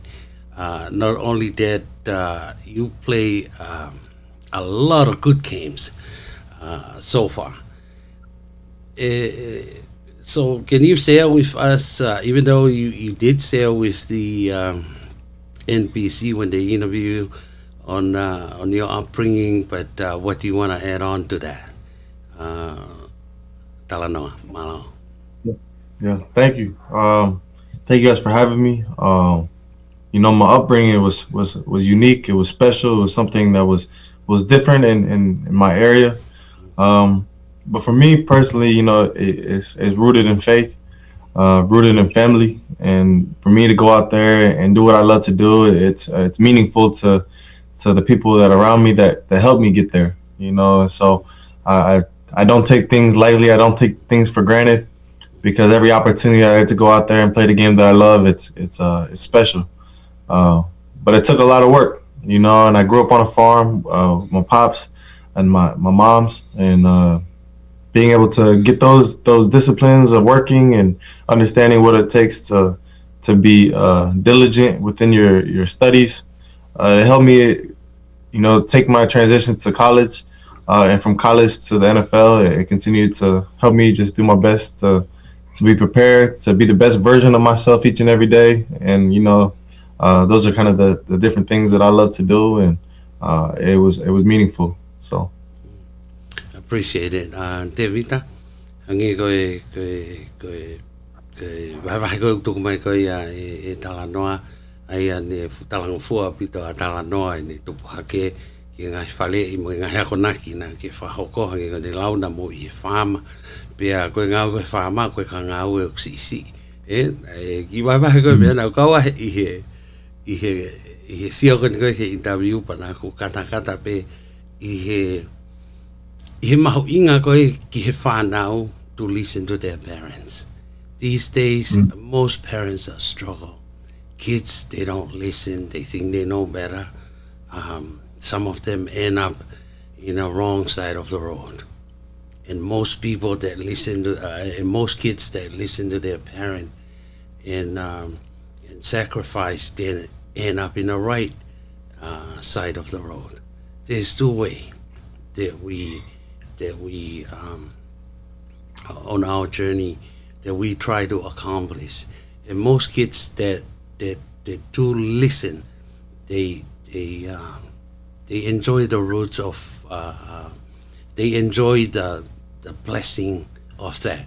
And it's a lot to do with Christianity, that he always expressed his faith. Ki vai mange ya e te vita malo. Ko tui koe haui ai tawhaki kona koe ki he mahu inga koe e tau tui, koe tau pēnei ka mata pēmei tonga hau e ku tupu hake pe hoko e pe koe mea na e mahu inga ke te au ki he anga ai ku ohake naua I he taim koe na ke ike ai. Ngai mea lahi na whae kui kono hono ohi haki na wā sione. Ngai mea pēna wako pēa mei tonga he tupu hake. Koe koe mea whaui ke pēna whakakau I au. Hai koe tau tupu koe mea koe lotfa whaamiri, koe mea koe na e tau whainga tui na maa lohi au pito.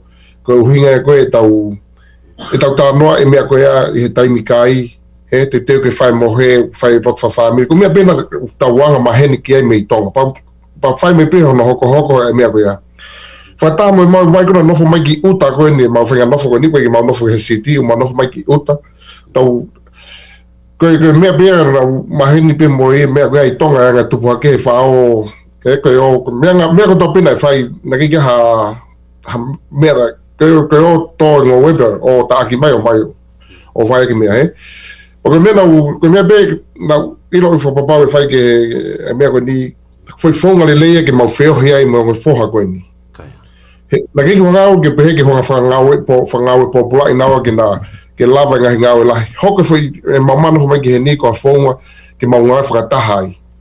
Lava e po Talanoa, Neongu na ke iki, Pa au pe tainu na ki la lahi a kei pa ku kamata lewa ke te whalala atu te au ko whai mea koe ka hoa mo e whoha ko whai mea koe.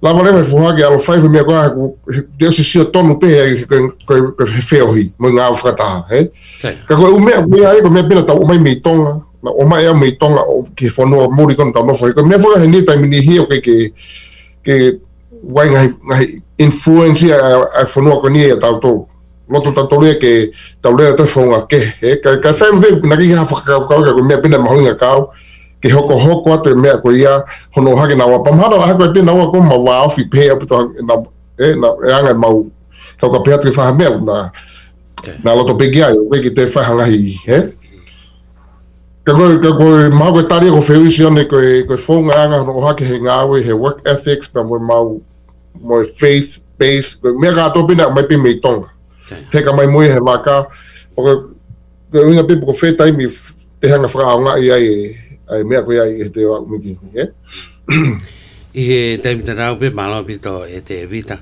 ka kimotoko mo mea mai ke wāke te whau o pau ia hawhi hui ka hou whanga you can chat it through Facebook that you guys are watching right now so I can ask Talano pate ha tanga tano ko tu te ton pe ke mo whanonga mai ke tale tano he ko tali a ku he ksio ka ku tamai I was talking about how I raise you guys, work ethics, working around here where we at, and also the faith base. I kind of tell how I see it from my standpoint, but can you also share what is it like from your viewpoint?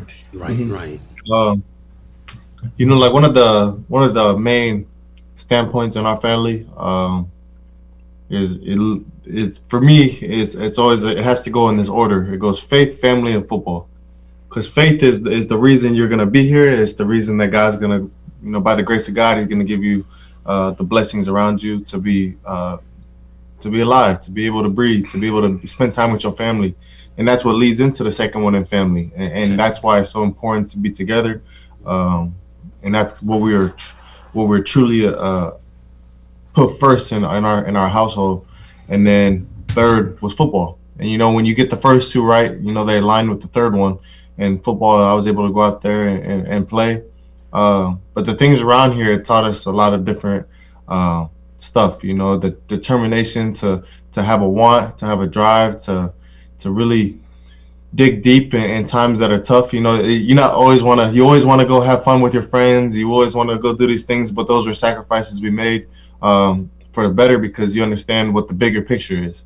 What do you want?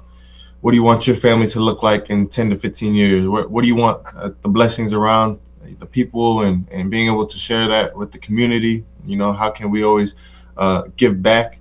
And those were the things that my family put first in everything we did. And so it was good for us to really dive in, be strong and be together. And those are kind of the things that we worked on as a kid, constantly working in the yard. But it wasn't always fun, but it did what it needed to do and got us to where we needed to be. Did your dad, I know your dad shared with you how we do things as Tongan, and then knowing that you grew up here as an American, and then what is your thought about your dad's upbringing compared to your mom? I know your mom is from here, I think, from U.S., right? What was your thought about that? Was there any given time that bothering you about your dad's upbringing, or you're proud of his upbringing? I'm proud of it. I'm proud of his upbringing. He went through so much, and it was very different. The States is a lot different than the island. But watching my dad grow up and what he went through, it's a testament to his faith, his character. And it's truly who he is as a man today, and it brings that to our family, And so, for me, I was blessed to be able to go back with him into the island of Tonga, so I got to see, what it's like. It's very different, but the values and the morals, he brought it to the States in terms of that's how we work. The same time you work on the farm in Tonga, it's just how you work on the farm here, and so. You go through those things and you learn and you put your best foot forward to be the best version of yourself each and every day. When you do those things, great things will happen. Is that part of the motivation to knowing knowing that, is that help you motivate you to try harder, to make it by sacrifice, like you said. You have to go through sacrifice to get somewhere, from education to be doing sports as well, and then now you see where you at now. Is that part of the drive? Definitely. You know, the drive it's a combination of both internal and the external part of being able to see, you know, the experiences that my dad has to go through, my mom has to go through, and my brother, watching them, you know, do what they do. It's just a drive for me to want a better situation for my family.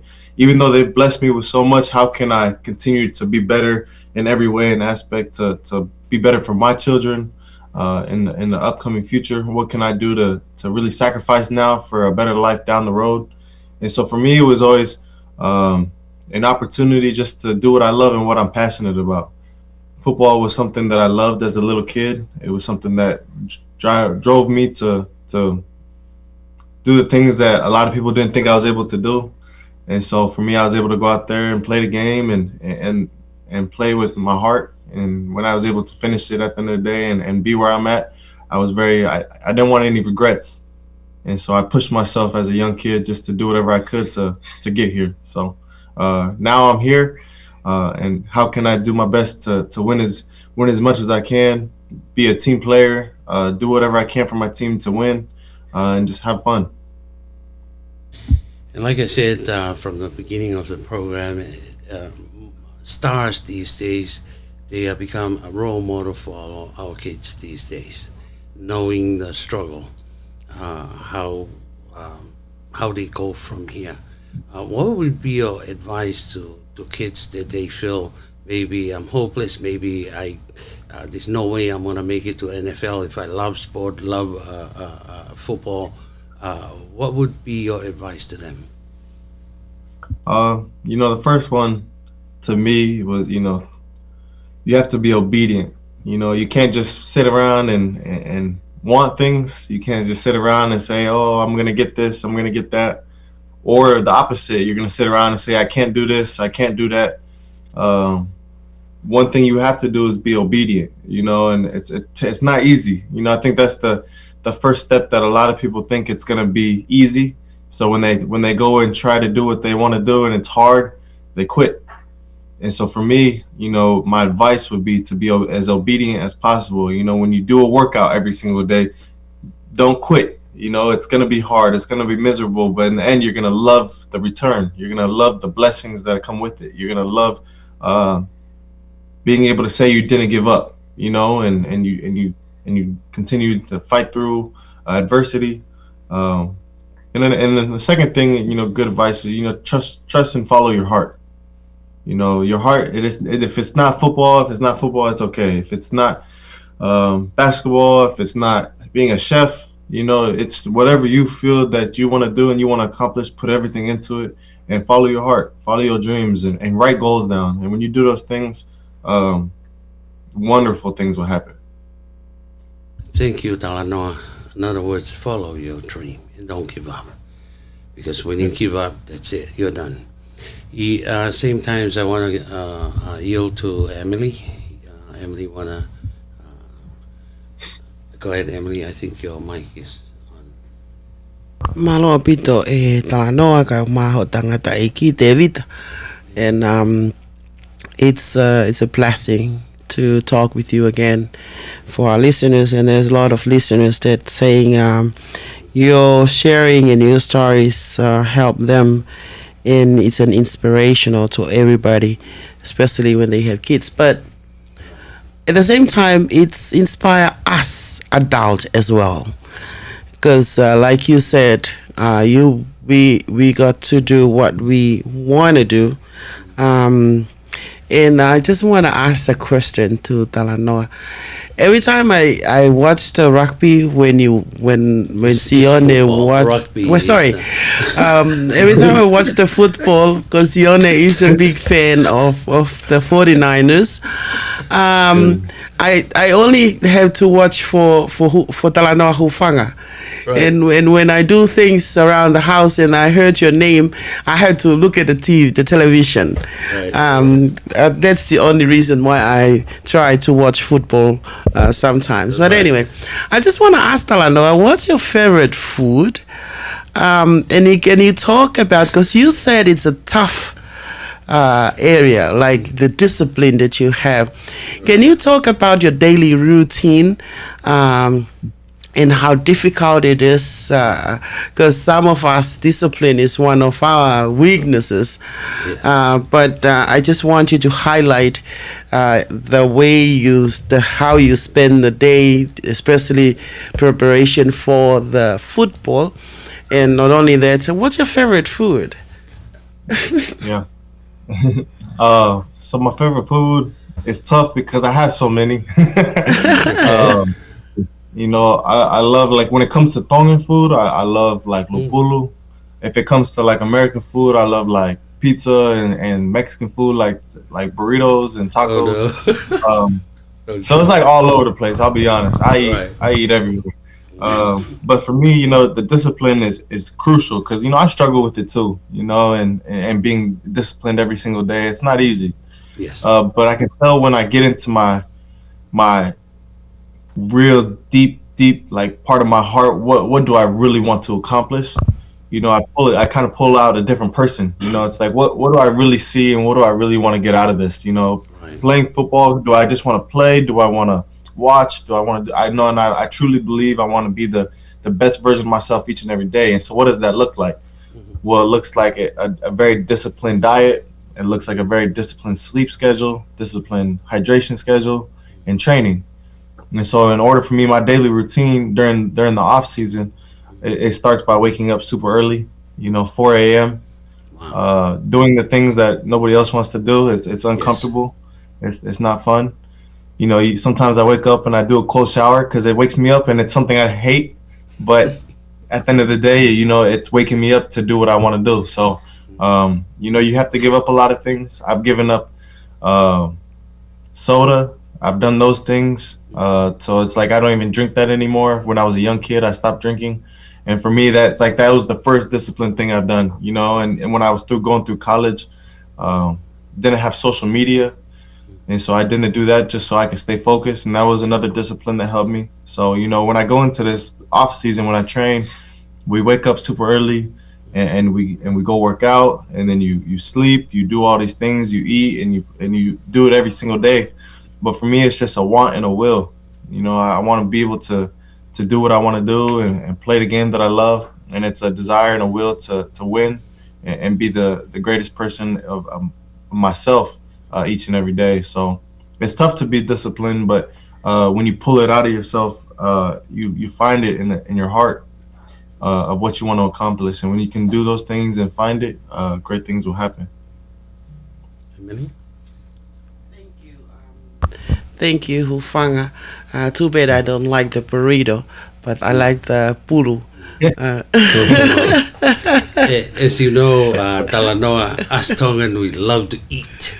And, and that the biggest struggle that we have is controlling the amount of food and what type of food to eat, because apparently lamb is the only meat that most Tongan know. Yeah. And they have a he knows about the lusipi. Lusipi. You don't like lusipi, you like lupulu, right? I'll be coming to. He knows. We'll be coming to Portland. Just mark the date, September 16th. September 16th. September 16th, we'll be having a ball night at Portland for the Tongan community, hosted by the Radio Tonga and the Radio Whakalotu. From Portland. So just mark the date and please come. We're gonna get you the biggest lusipi that you ever seen. There you go. Our Christian radio station is there in Portland, and next year they're gonna do the. It's part of awareness for our station. We've been doing this since 2010, so they want to represent us this year. They want to host us this year, so we're going to be in Portland. You guys more than welcome if you guys have time schedule for that. Show up, we'll go from there. But Talanoa, knowing where your dad come from, did you ever have a chance to go and visit and see what village your dad was brought up in? So did you ever think of that, or have any idea? Any plan? Yeah, we went back in 2014. We went to Tonga. We went to go see his village, Pea, and got to stay there and go and visit all the family over there. But it was very different, but it was awesome. It was an opportunity of a lifetime. Fortunately, I would love to go back, soon. And we talked about going in 2024, possibly. It's not for sure, but that's the goal. So, hopefully we can get something together and go back there and see it. But it opens your eyes to a different culture, a different life. People, the kindness in people and their hearts, and they opened us with open arms. And so for us, we just gotta, hopefully we get a chance to go back and see it again. Okay, here is, this may be a personal question, but since Emily raised the question, I guess I have no choice, because she went outside and then chat from there and said, can you ask Talanoa Hufanga? But before I put out the question, I would say, including that question, what was your mom or your dad advice? If you ever think of having a family, would you prefer Tongan or you prefer an American? In terms of like my lady? Yes. Or having a new family? It's not a I already have a girlfriend. I met her in college. She's half African American, half Hispanic. So my preferences was just who I like. And I was able to meet somebody beautiful with a beautiful heart. She played basketball at USC, the college that I played football at, and that's how we met. And so preferences was somebody that I met, and that was her, and she's wonderful. There you go, Emily. That answer your question? Beautiful. Thank you, Talanoa. Te vita ko la vei pe anga hage ko me tau fie ma fo ke tau ilo. Tau te fito ki mau tolu ko ni mau sio hake ki Talanoa Hufanga. Ha ua e ngai whakakaukau ki e ne mātu a me hafua ngai mena ke Talanoa ki ai. Ka koe anga koe ho o wakai ke pehe nai, ko la vei pene ke Talanoa ke mau inga lotu. Koe o ke pehe nai e te vita koe hahafu mea makehe na ake whakahoko i ho o tauhi whanau kua ke mauai e whahinga o la makehe koe ni. He ko papapau pe tau oslavei ko tau pe oku makehe ai ola koe na ho tauhi whanau o ke mau ai o mau e ho foha. Ka koe hana i ha whahinga mea makehe na ake whai oku ke pehe pe o ke tui tai toi vei ua koe uhinga ia o mauai e Talanoa Hufanga ai whahinga lava mea makehe koe ni imaman. O gai ko Amerikani pe ka imaman. Ai ko hango lau figa waki makehe a lotu mahina of the bay. We mea taha ko ilau fo pauna ke anga ku tahi whanau mehe ku tupa ke koitonga. Ai whiao hina whai mo tamaiki koe ni hina ke iki hake. Koe tamai au, hana kei koha te a silbe fo na ke wofi ke whetu konu tau tolahe ta kautonga o tau nofo ai. Pako mea pe whai koe te hape me ngā we o haim te tō tamape. Tō tamape alwa ke pe naulalahi o spend time pe mo nawa. Ai ko mea ena o keke mea anga maheni a ka pana tupu I tonga. O keke mea anga maheni te whai I tonga ke o alo avita mai ki ke pāka pe te mawo he ka paskala pe te mawo tō whai pulu paske blogo kumi ha pāka o whakahu, he? Te talo ai ko mea fue pako hange pe ko whatao no he po kalama kona koko mau inga koe e tau get involved mo nau tolu. Awe bea au ke mea koni Emily hange taim koe ke mea whakaako ke taim koe whai mea ko whakataha e mātua mo mo fai ako wai ka ma ka ngawe ko na na tu pina to hene ke na to so ma nga ke na ma o mit mo ke dike ga fu ka ta hai te mi si au me ko ya ai na hanga go fa ma nga ko time ko na fai ko feo mo ta mai ki ina tu pe hak fai te ta la no pa time ye ku le ta no ke fa ke na tang tu ma opsio ta fa ta no hanga to ai ko me ko ni ko o po vai mo po ta no pe me ko ni ka koe taimi lahi au pito na honga whakamoreki a ngahi hoa koe a moe ongo whoha. Roa kamata tamsi lahi ke tamasi koe tau e nima, pato whaale i mai e whoha koe ni. Pato e hokat pime na tau na au whakataha rewa, he? Ka koutui koe ki au ka ki te hato e mea koe ngā wei o tau ngā kātoa, he? O ngā ue tangata iki ko tau pe wai na whanau. E tau whenga koe ki tau ngā ue kai ke mai ki totongi tau ngahi pila whakamahina buke ka koe mea koe na mana tu i koe a uia mana tu i koe taimilai tato ka ngau koe o ngā ue kau taha tau ngā ue lai ngau tau taimi tu whakamoreke ngā ue e tau whakamoreke o tau api ka pate te look te pate te sike whai hawa ua wha aia ngau rewa ke taimi o koe ke mahu inga taimi ka koe quality of tau neonga ne CC ka koe kau te focus a pita hoto taimi mo whanau. O si iro na te mena mahina ka au ko hangau sifika o te si ka pana lau bego nofo pe a pino o whakamore o ke nofo pe ko tupa ke te ko tamaiki ka whaiwhi mea koe ni he mahuinga ka au. Ka ko pawhi ka alo ngā au. Pa ko sio koe ke aho ko alo ngā au he ngā au ho e walu whaiki o lunga. Me mi hoa hanga fulu ko alo ngā au he aho. Whaka hoa ke i taimi ko mamu nau he ose ako. Eke o blahe anu taimi whamore mo kau ngā au he.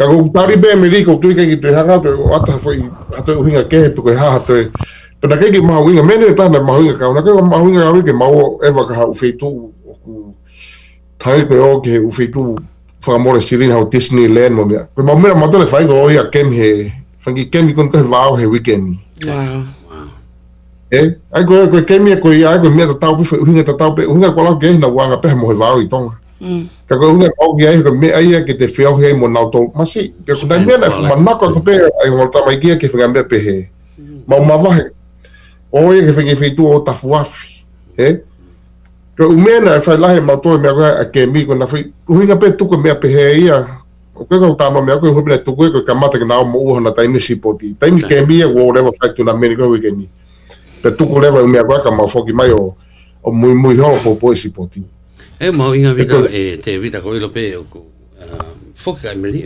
foka ka to ki pe ia malo bito e te vita o ku tawako ko toa me ai mau inga ko ia a e te spend time mo e te whanau pe ko ki fe fa si pen ko e ngo tangata ni me pe ai ua ko ilo yo na kau he football NFL ai NFL ai ko tau mo penu pa ko ni ko tala no a ho fangain ko fehui ko ha me amake he pea ko mo mai ayo o sai ia ne mo mai mo ya me pea e ko mi ko tu fa historia que te au ia que lo historia pea que fu ko ha wedi a pea e beri ko fehui o vakai ko ako e ke pehe ko ha fa hinga lau mari o kuma uia e pea o gula vai ke nau ave nau fa nau ko foi to ko na pea ke 49ers and it's a history ke ko tu ya ko tari ya pea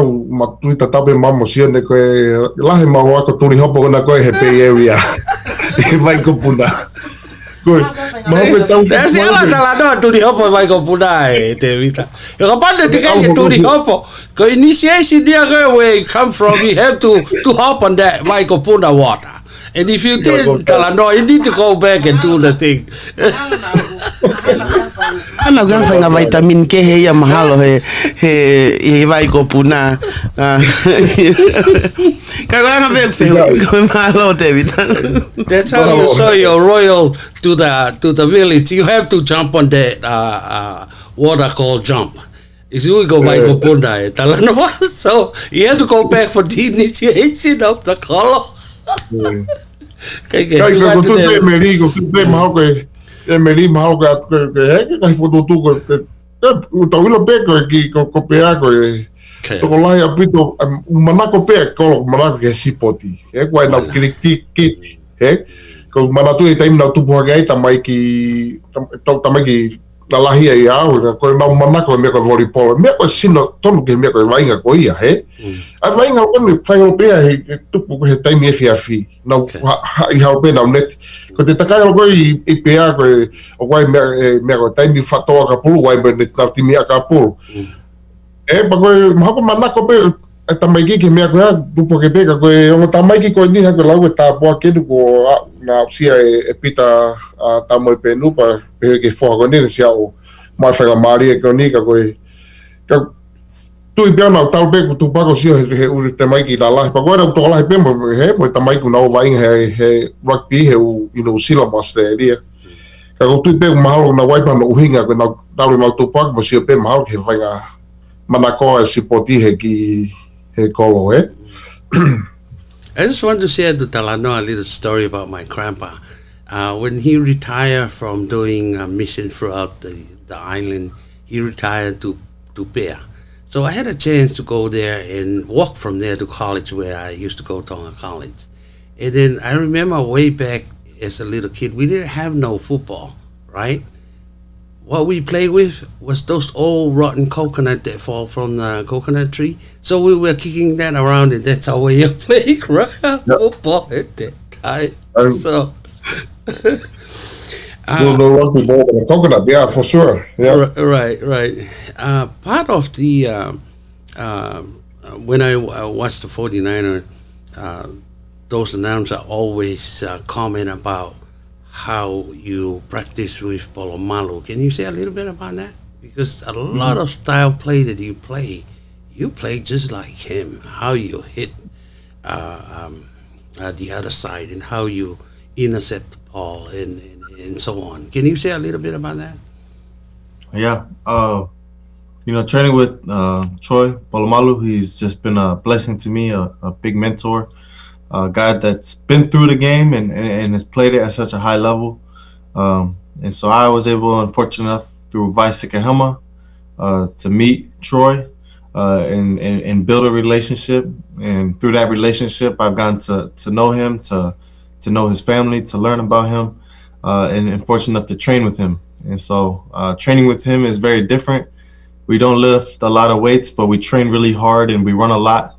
And it teaches us how to be good football players, but more importantly with Troy, he teaches me how to become a better person with the character by reading books, by studying different classes, by prayer, and when you put those things forward into the game as much as you can, you'll get a big return and blessings come. So being able to be around him has been huge. And I'm very blessed and fortunate just to know him and be around him each and every day. And that's something that they always talk about. Every time you make a play, they always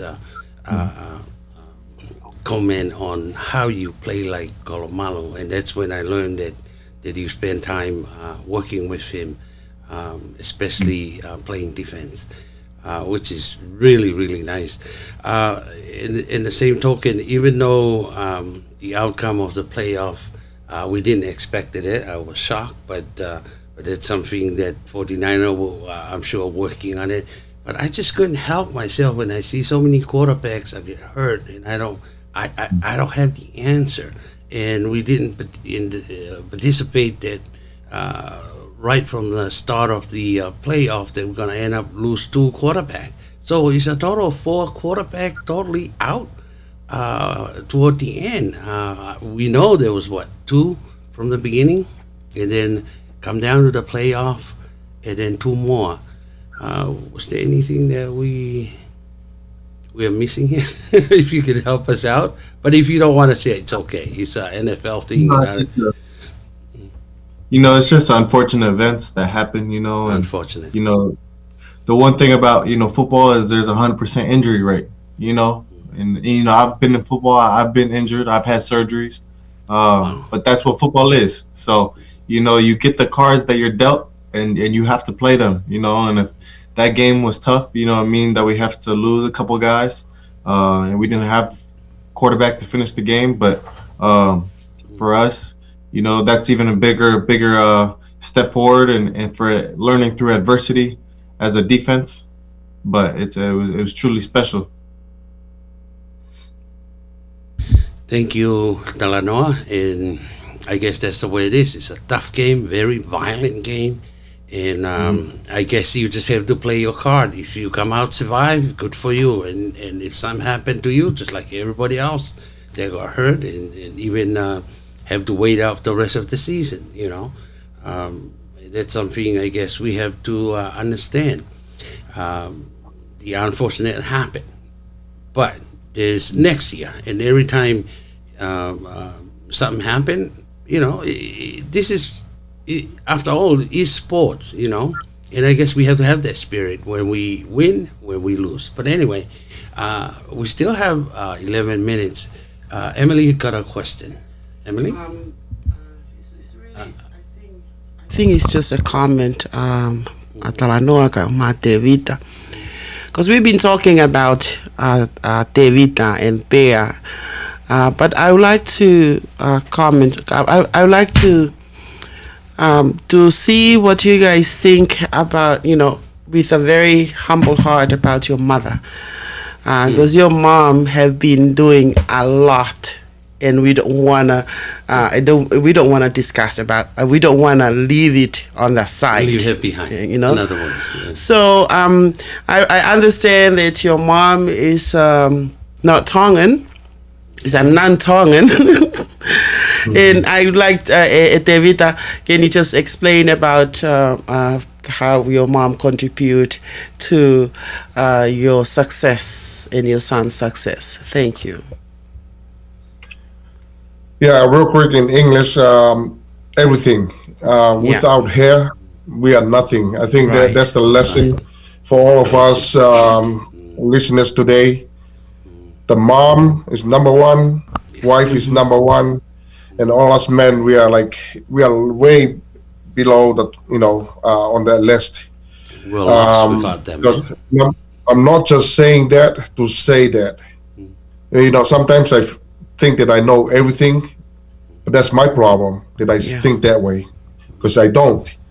And I think that's what I raised my kids, that they love their mom more, or love their mom more than they love me.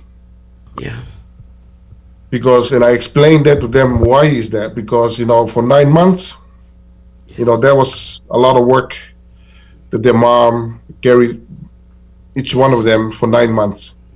And after that, there was like a lot more. I went to work, you know, I thought I went to work hard. But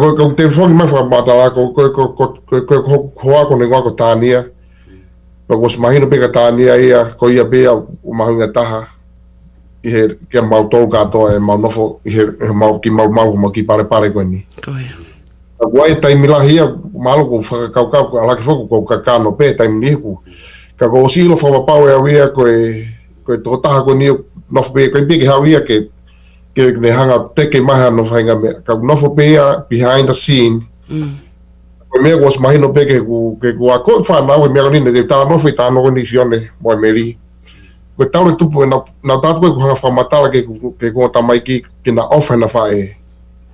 Nei ka matai mo whunga ko ni ko osi koe mau ko he taimina na kei tau ai ko he na tau. Ko hapi na whainga sipote de mausi o tau ai. Osi a koe na ko osi pe ai tau na hanga tonu mai osi nau ki whakataha whaka pulu po basketball. Ko na hanga tonu mai pia o whiloaku o haki mo na whae. Osi logo mea ko whunga ia murini. Porque fonga ko ia ne mo ma tu ki heka frata pe me ale de o si o tau porque o spene foi ho foi nit pe to no ko se tau o sfa ko me ko ia kana hoko no ko me ko ia ke nawa au ha ke pe nawa ia au ki he high school o na ke fai pe me ko ia he o se tau wow au me ko ta no ko university na frata o ko hu tamata university he ne Oregon State ko o si ko me ma tu feta mai ke foi mana tu na fetong ke na o ke no ka lumo fetong ka foi na ka na tala me ko ke mau inga ke na mai frasio fe tu wa na fae ke na mai fae o muy tu ri ho na pa na mai o mai ke o fa malo ke na fae when ke na fela ne tai nimi Koe maua ki ai, whainga taanga nei whela, peke lava he, peke la ke whanga fua na tota masi ke hao ki o lunga koe ngā koe ke ne safety e daini. Ka koe whonga ta tau pē ko hanga whamatala mea koe a, ka ko tute ako mahuinga, koe ngam tanoa mea koe, ko tute ako ta hanga whalangilangi, tau te whito ki ta maiki. He kei ki tau whakutua tala ke ku, taangi kia naua o ko ofe na whaega kei ko ngā whae ngahi mea koe ni. O ko whingai, o si ilo pē tānia ai o ta mai tangata, mo ta mai tangata pe whito hoa. But you can say something about the question. I just answer them in English and Tongan. Kind of just to repeat what my dad said, like she's everything, you know. She was there through thick and thin, through trials and tribulations, through great victories, you know, and different things of support, you know, with utmost love and respect every single day, you know, and she's there to be there when we need her. We need help, we need holding, we need love, we need attention. She's there for everything. And so, you know, she's the biggest fan. Yeah. And she will always be the biggest fan. So for her, the love that we give her and the love she gives us, it's amazing for sure. Wow. Thank you Talanoa for malo atu te vita pe talange ki tania ok mau ofat te ok mau salute ki ai he ok mau feinga ho mau lele tahake mau wako me alai feka waki pe mo tau hi whanau ko uhi ko ola ko ia o kui tau mata tonu I he ahoni. We salute her and I know hange peko ho lea without her he ge o a wa Talanoa ke tu unga ki ai pe mo lo tu ka ofala ya katania pa te tu ko te whainga mari fasi ga mo ton malo vita e meliba ko o ate ni e ko whamalo lahi au pita e te vita hupanga o tuku taimi ke lava mai mo foha ke whahaki po tānoa ki o tau Tongan community. We highly appreciate your special program today to take your time to show up and share with us and talk about your life and share your experience and also your journey. And I thank you very, very much from the bottom of my heart, from Emily and all the workers at Vake that flow. It's a little media network that we try to do our best to share our experience. And we thank you very, very much. And I'm looking forward for a new season, start all over again. And I can see a lot of excitement and a good hope for the 49ers next year. And may God bless both of you. Thank you very much. If there's anything to say, Devita, I'll give you 1 minute. And so as Talanoa Malo. To wrap it up. Malo of the Sione, Emily, I think I'm Maria Namo to my Fifia Mabel Toger, Tanga Fata, Hagahi, Aungate ki Popotano Hotani. Ki kai ngata pere tioka ku ngā whoki kai toinga I kau whanongo mai e pāinga. Malo pito e mawhanga Māori. Thank you guys for having us. Appreciate you. It was an honor and a privilege just to be on the show today. And me and my dad are very grateful for that. And it's truly a blessing just to be able to share our experiences with everyone. So thank you for giving us the opportunity and the platform to be able to do so. We truly appreciate it. Thank you. Thank you very much. Until next time, you're more than welcome to come back in. Until then, we'll see. Thank you. Ofatu Malo. Ofatu. Ofatu Vita Malo Pito. Malo Ofatu. Yep.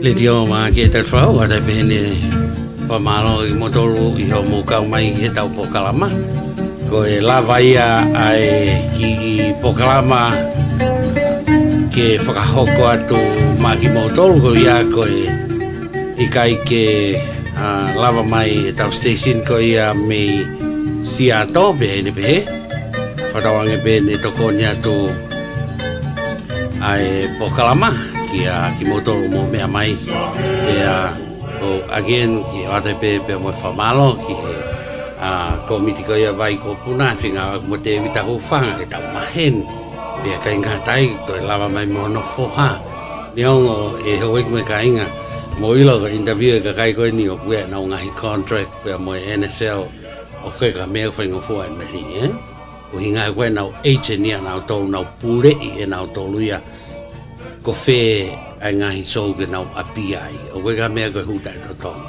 ka ko hinga ke tonga pe tonga pe ko e tamai lo tama blalo ki to ma no fo ha ki tau fi va es tonga tau ki lere fa tonga pe ke hine pe he o fala ke moto kamo mea